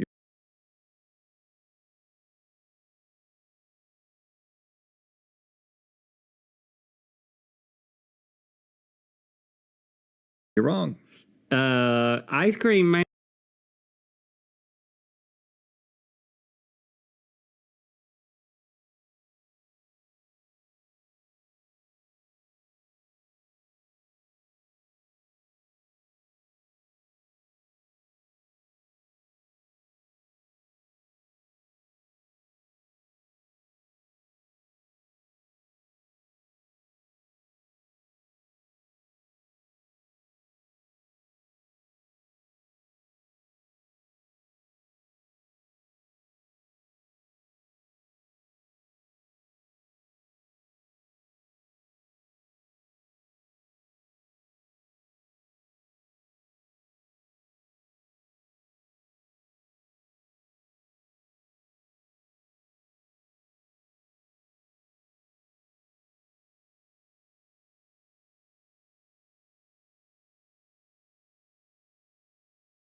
Nope. Cereal, bro. Nope.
You know, it's got a look to it that I'm rather appreciative of. I also appreciate the fact that it's a little easier to work on, or at least access the internals, than I thought. It's got 4 screws that are holding it down on the bottom. Then you pull those out. They're spring-loaded. They stay in the bottom of the case, and you pull the entire top of the pyramid off of there. I was thinking maybe you'd have to take the individual tempered glass panels off, you know, slide some parts off, and it'd keep it on there. Nope.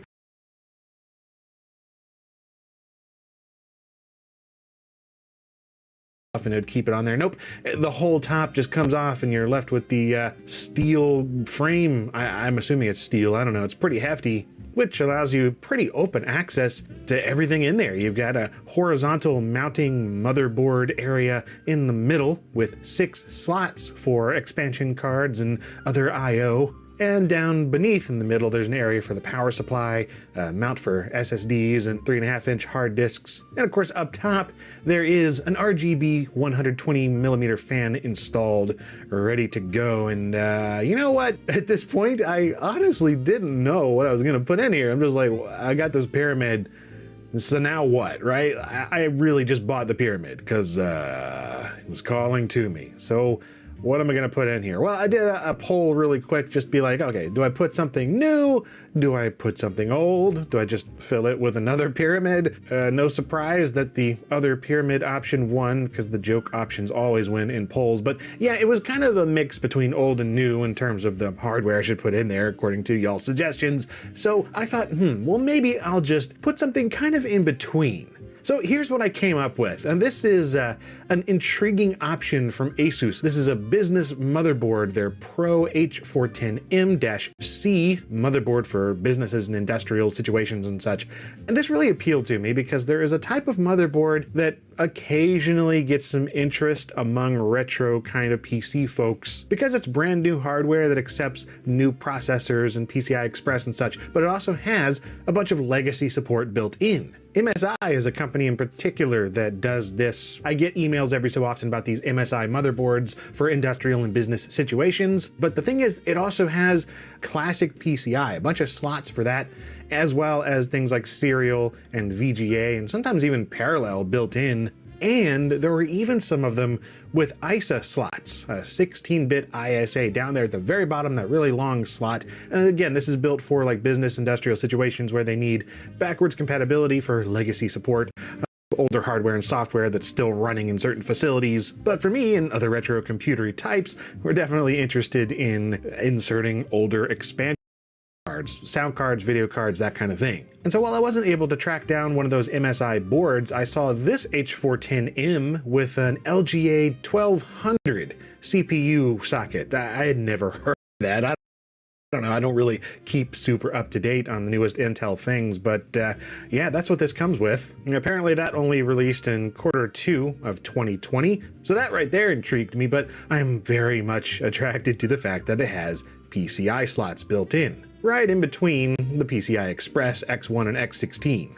As well as a rather appealing I/O section around here. I mean, check this out. You've got individual PS2 ports for keyboard and mouse. It's not this combination thing that you might see on some boards. This is dedicated. You also got USB 2.0, VGA, DVI, HDMI, as well as RS-232 serial. A bunch of things that you don't really see integrated on many mainstream boards anymore. As well as some fascinating headers on the motherboard. Now, I was hoping to find something with a floppy header. This one doesn't have that, unfortunately, but it does have headers for COM2 as well as LPT1. So yeah, you got parallel built right into the motherboard. That's pretty neat. So even though there is no parallel around the I/O section on the board itself, you can plug in this header here with one of these little breakout cables, and then this will supply a parallel interface that you can put into one of the slots around the back of the pyramid, which just adds to the kind of mix of old and new that I was going for here. And yeah, we'll get to some more stuff later in terms of what we can put into those PCI slots.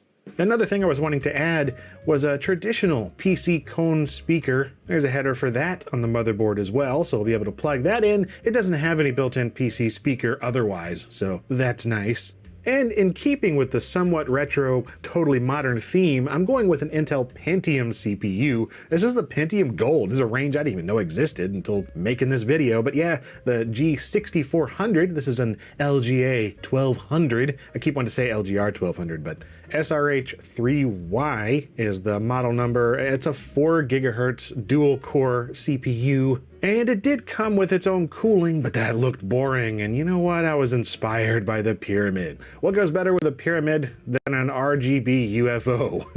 This is a Cooler Master Master Air G100M low profile CPU cooler. The low profile doesn't matter. We got plenty of space in there, but this thing looked interesting. You know, I normally don't go with RGB and all that kind of stuff, but there's something about this glass pyramid that just makes me think, let's go all out. Let's just fill it with all sorts of colors and weird shapes and such. A metal and RGB UFO with a side of, I don't know, like 1950s, 1960s oscillating fan aesthetic. It just looks neat. I don't know. I like it. And in terms of the RAM, yeah, I'm not going too crazy, just something that'll look cool and not cost too much was the real idea. It's got some Corsair Vengeance Pro DDR4, 16 gigs, 2666 megahertz, and that's what that is. I mostly, again, just kind of grabbed it because I thought it might look neat inside of a glass pyramid. Why not? Make it look flashy.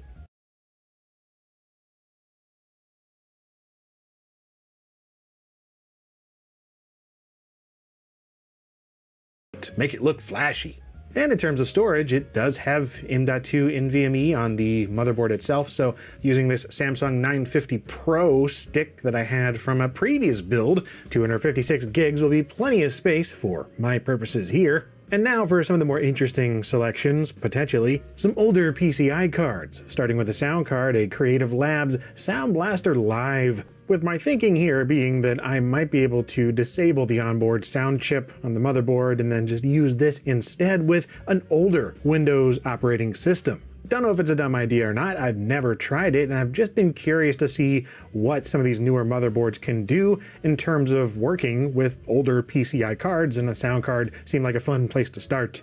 And the same goes for a video card. And no, I don't have AGP on this motherboard, so we're stuck with PCI if we want to use something old. And this one's, I don't know, about 20 years old. This is an ATI Radeon-based card, a Radeon 7000, a 32 megabyte PCI GPU. Now, my first impulse was to put something like a 3DFX Voodoo card in here, like a 3, 4, or 5, but of all of those that I've come across over the years, none of them have been PCI. I had one back in the day, but all the ones I currently have are AGP, so I decided to use something else, and that ended up being this one that I had new in box, sold and branded by Diamond as the Stealth S60. This one being, I think, sold in stores in 2006, but you know, the tech goes back to 2000, 2001. So my thinking was with the Sound Blaster Live, PCI slots, and this, maybe do a Windows XP or late Windows 98 build with some of these parts. I don't know if it'll work, but let's try it. And lastly, we've got the power supply, and this is rather boring and not much to talk about here, except that it is 550 watt EVGA something or other, and was one that is fully modular, because I don't want a ton of cables hanging around inside my pyramid. Nobody wants cables inside their pyramid. You're only supposed to have like flesh-eating beetles and mummies and magic and Illuminati or something, I don't know, whatever pyramids do, but you don't want a bunch of cables. Well, that is the main assortment of parts taken care of, so let's just go ahead and start getting this pyramid assembled.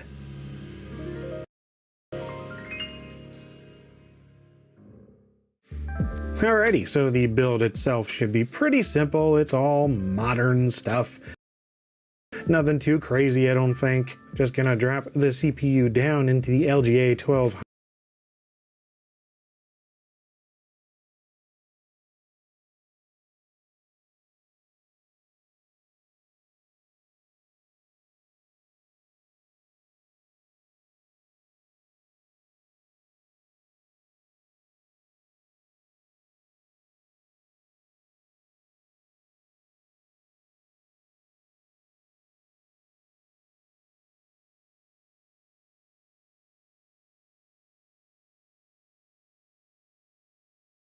Socket. New Pentium, that is a sight indeed.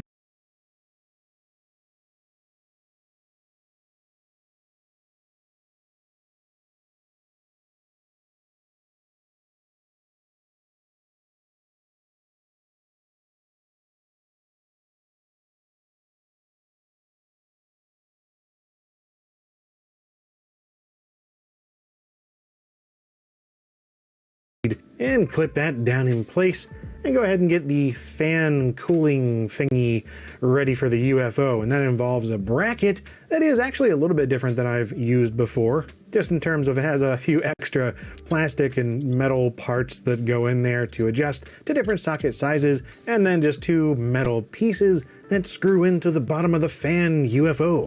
And then there are four of these metal thumb screwy bits that screw right into the bracket around the back of the motherboard. It came with some thermal paste, so we'll go ahead and get that stuck in place on the CPU. Peel off the satisfying sticker. Look at that.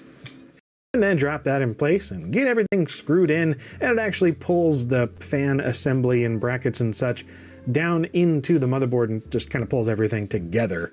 Of course, now that it's in there, I'm seeing that I probably should have done a little bit of measuring for the memory situation, because remember I had those gigantic RGB memory modules, and there's not much space here. But whatever, moving on for now to the fan situation, just getting that plugged in. It's got a couple of different connectors here, with one 4-pin going to the CPU fan header on the motherboard itself, and a bag of goodies with a little button controller remote type thingy that plugs into the other 4-pin header with a little pass-through header in the middle of those, and they connect up and connect to some other power through 4-pin Molex, and yeah, there's a little remote for controlling the RGB on the fan.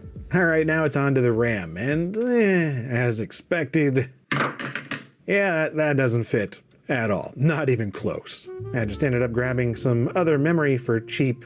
Only went with 8 gigs this time, because really, I mean, I don't need anything more than 4 for what I'm thinking here. But they don't actually make RAM any smaller than this these days, not for this motherboard. And of course, no RGB, we just really don't have the physical space for it, but I'll stick some other lighting in here somewhere. After all, I gotta light up the pyramid and do it justice. And just gonna go ahead and get the SSD installed in there, a little M.2 slot, screws right on down. That is that.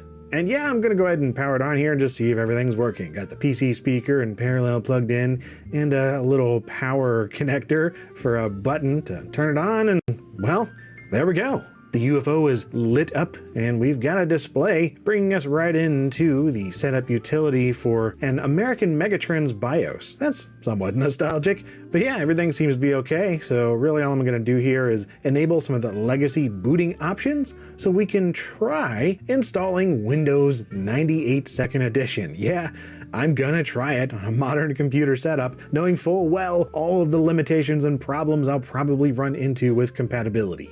Now, you might remember a while back I actually did attempt some kind of similar stuff with a Ryzen build and getting DOS to run on there just natively on the system, and it didn't go well. So after getting FDisk going and everything formatted and then trying to boot from the Windows 98 CD, I was not at all surprised to see it just doesn't want to work. With the first problem being that it could not find any device drivers for the CD-ROM that I had plugged in, which was an external USB DVD thing. And I went through all the different drivers that I could find. Also tried some boot disks with CD support. I just got nothing. Although formatting the SSD was successful. It took a long dang time, but when I was done, yeah, we had 236-ish gigabytes free.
Pretty crazy to see in DOS. So in an attempt to get around the Windows setup problem, I took the SSD back out of there and stuck it in one of these little USB NVMe converter adapter things and copy files over directly to it.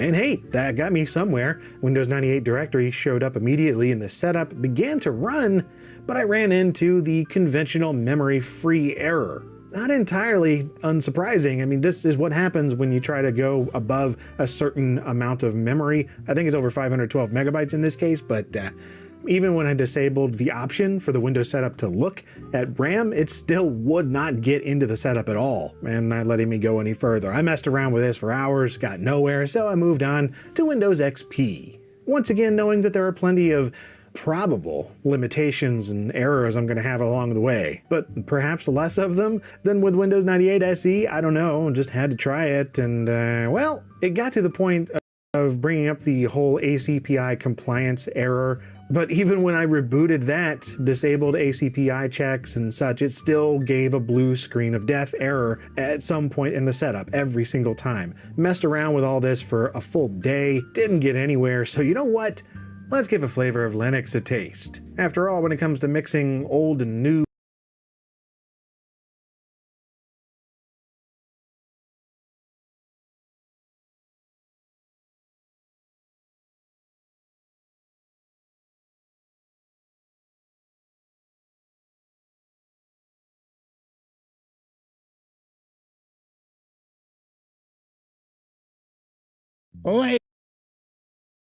So the other day, Jake was talking to an annoying client about, you know, what he wants his PC to be like. And at some point in time, they decided that instead of being in, you know, a normal PC case, this would be a build that would take us, you know, a day, maybe 3, they want a pyramid PC case. So we're going to have to custom make it using, you know, steel tubing, just like this one right here. This should be the last of the supplies that we need for this build right here. But holy crap, do we have a lot of to do. It's what? 2:30 on a Monday, and by Friday we want for the frame to be built, the parts to be ordered, and like a test fit to be totally complete. So let's take a look at what we've got going on over here. So I just mocked this up. This is basically what we're thinking. We need, probably 3 GPUs. There's only one in here right now, but that's fine. You get the basic idea of what I'm going for. This is going to be tricky to bend. And along all of the outside, there's going to be Illuminati stuff. I guess let's get started.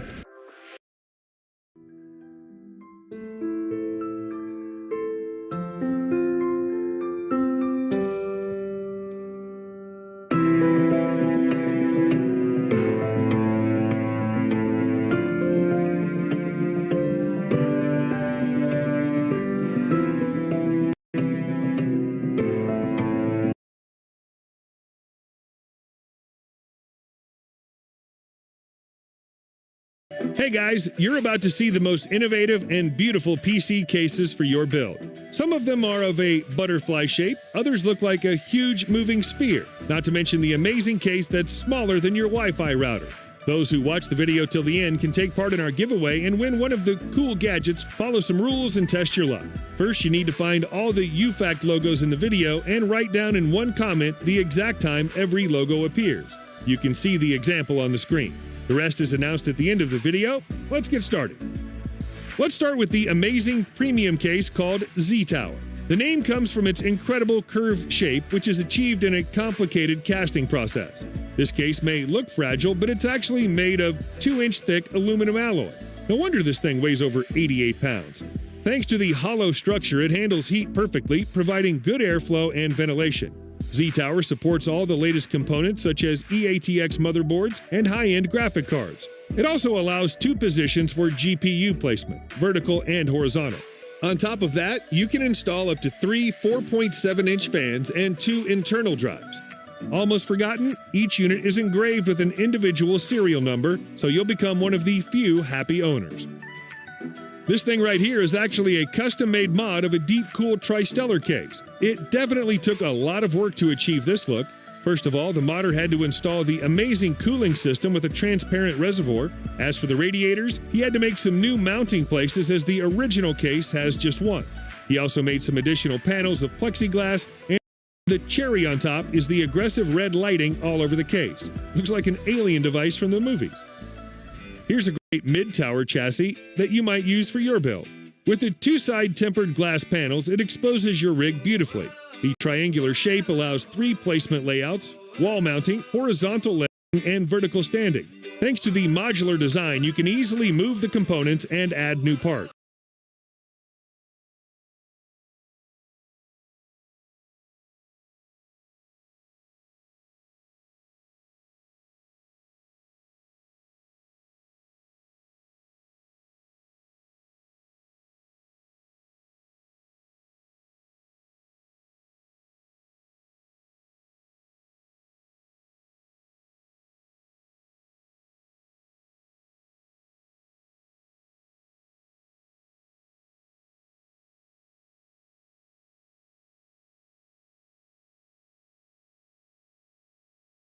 The case supports different storage.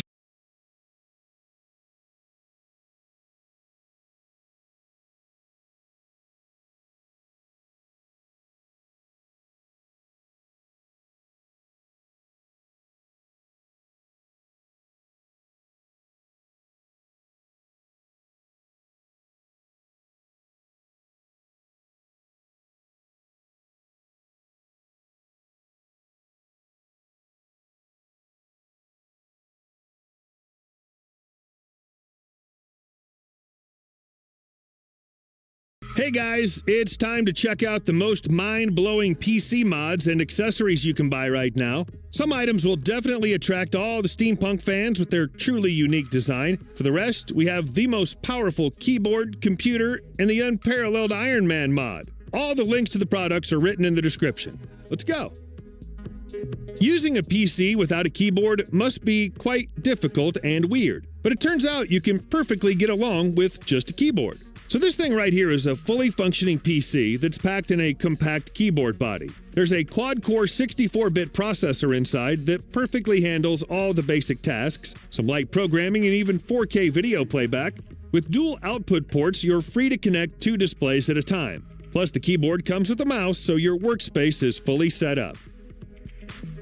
It's not just the incredibly detailed Iron Man case that blows your mind, it's a one-to-one replica. The 3D printed case is inspired by the MK-45 suit that was shown in Avengers Age of Ultron, but it wouldn't quite match the original if it wasn't stuffed with top-quality hardware. So this mod is equipped with an Intel i7 5820K processor, along with the MSI X99A titanium mainboard. NVIDIA GTX 1080 is here to run the graphics, the 32GB DDR4 RAM, and 200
Come check out my crib. Drum roll, please. Hello, Wolfpack, and welcome to my brand new man cave. How cool is this room? We've got the space chess set from the Millennium Falcon. Over here is a cantina bar along with an R2-D2 jukebox. I mean, how cool is this? I want this in my house. We've got a giant AT-AT statue. Who's a good boy? Right beneath my awesome diorama of the Rebel Forces and the Empire. Sup, dude? How you doing? Jabba the Hutt, just chilling underneath my stairs. Awesome. Stormtrooper hanging out right here. My giant 80-inch TV, and then my backyard. An ATXT just patrolling my patio. How cool is this? Pew, pew, pew, pew. I'm gonna get you, Luke Skywalker. And the best part of this room is that it's fully customizable. You can swap out helmets here on your little stand. Over here go achievements, which I'm sure are really cool spaceships or something. You can change out statues to stand beneath Obi-Wan Kenobi or marvel at Darth Vader. Different posters can be swapped out whenever you want. You can make this place your own. Even the carpet can be changed. I mean, how cool is that? I want a Baby Yoda giant carpet. Oh yeah, I should probably introduce the actual game. Welcome to Star Wars Pinball VR. A game where you play pinball, but you do it in style. You've got a ton of classic Star Wars tables, along with a few new ones like The Mandalorian, Rogue One, and you play them in virtual reality. Meaning, yes, you're looking at the table like this, but sometimes you go into the table, doing little VR minigames and seeing things way more immersive than you would just standing here. There's no better time than now to start. So I'm gonna jump into career mode, which is like the campaign of this game. Now, of course, you can play the tables like you normally would, just choose them over there, but the career mode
Japan, it's even worse. You can buy face cream.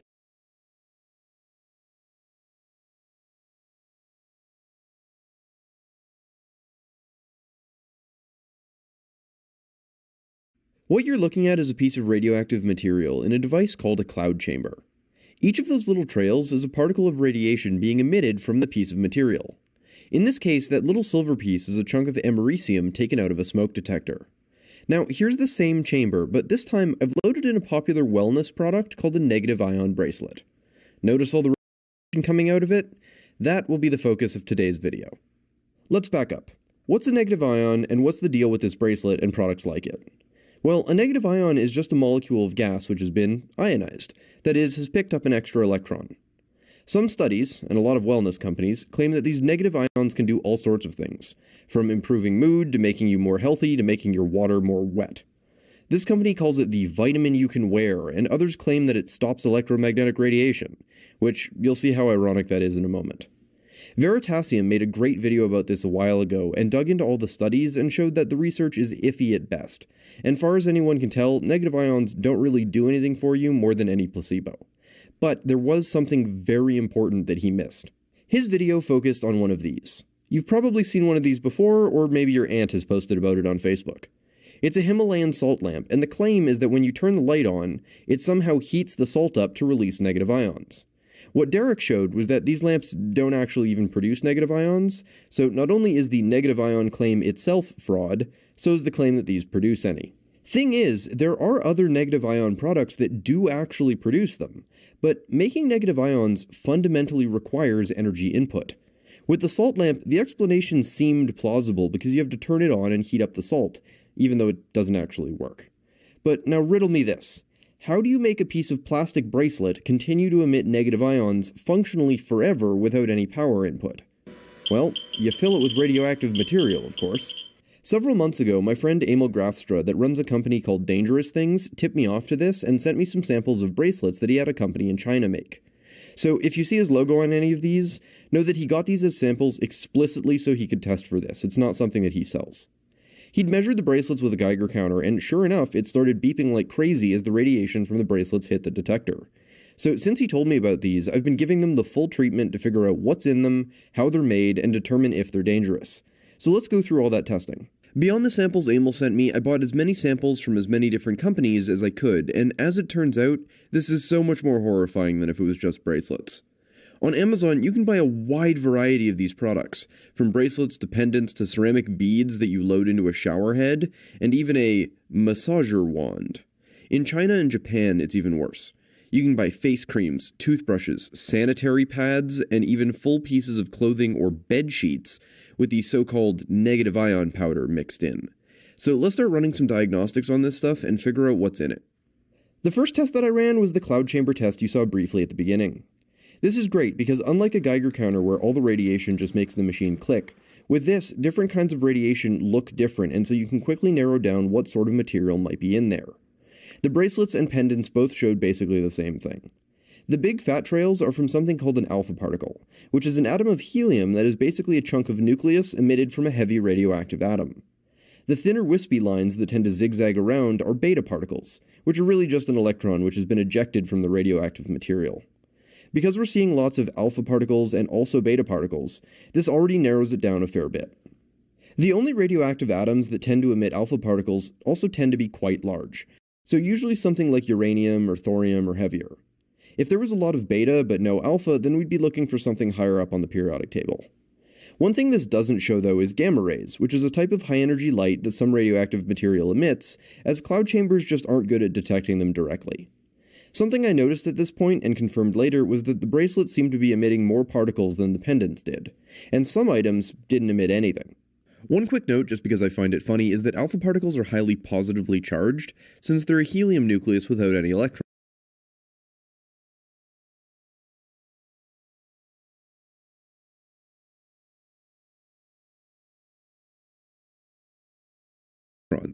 So these products actually release a lot more positive ions than anything else.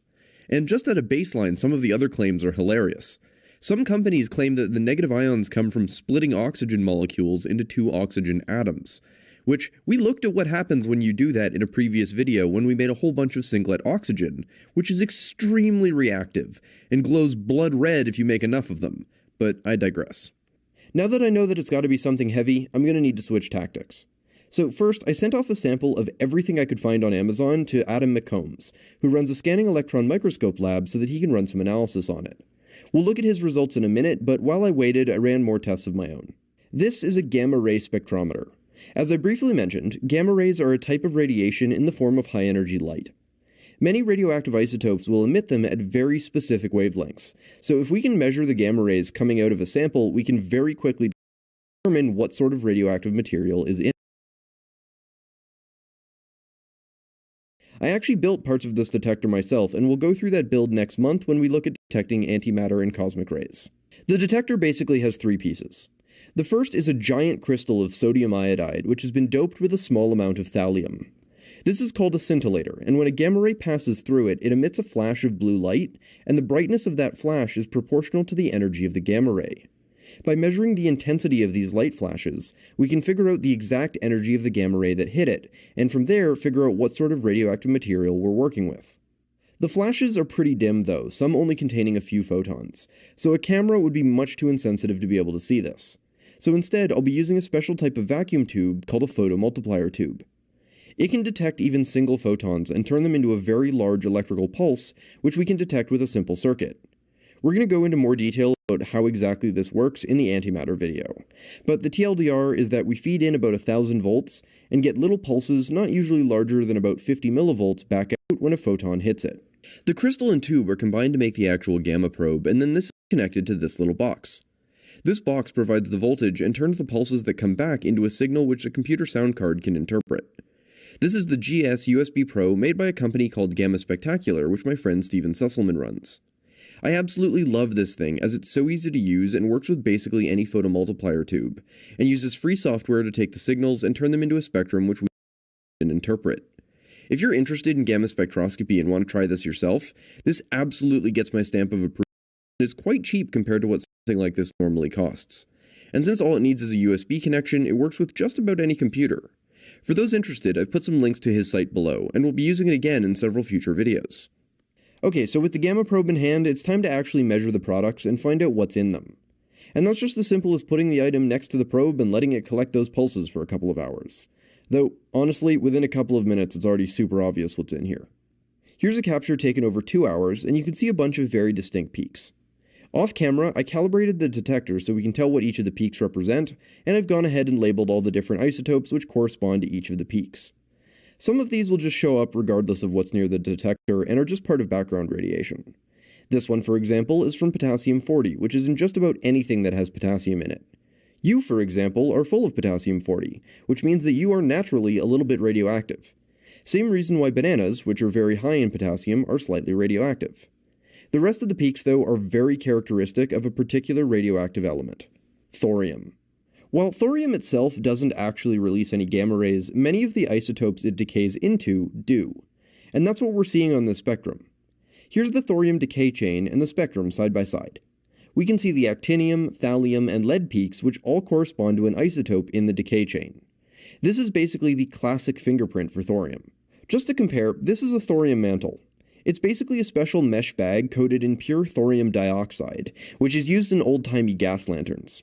When I run it on the gamma spec, the spectrum I get is perfectly identical. One thing to note is that a lot of the products call the negative ion powder that they're adding to the products tourmaline. So here's a sample of actual tourmaline, which I ran on the gamma spec.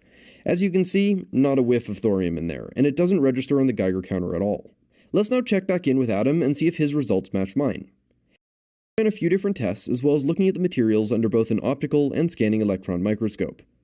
Right off the bat, the optical microscope already showed some very disturbing signs. When you look closely at the plastic of the bracelets, you can see these tiny white particles. Keep this in mind, as it'll be important in a moment. He then cut a section of the bracelet and mounted it onto a special little pedestal which will be mounted into the electron microscope. However, since the material isn't very conductive, to be able to image it, he had to coat it in a very thin layer of gold, as scanning electron microscopy requires a conductive surface to work. To do this, he loaded the sample into a magnetron, just like the one we built and used in a previous video. Using plasma and magnets, it allowed him to coat the sample in a couple nanometer thick layer of gold, making it conductive enough to image but preserving the fine details. Then the sample could be loaded into the microscope. Once the system was up and running, he zeroed in on one of the little white particles from before and took some high-resolution images of it. But then came the fun part. One of the reasons I reached out to Adam was that his machine can do something called energy dispersion X-ray spectroscopy. Basically, the way this works is that he shoots the electron beam of the microscope at a tiny point on the sample, and it induces the emission of X-rays from the sample.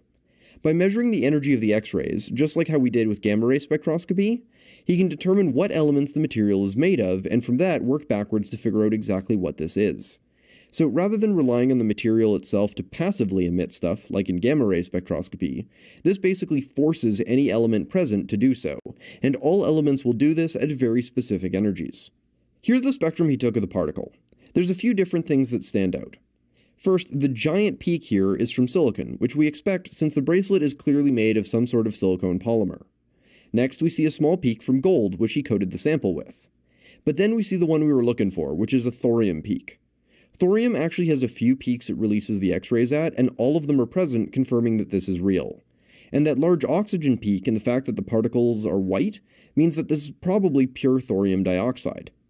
When I first found out there was thorium in here, I had wondered what exactly the company was using as their thorium source.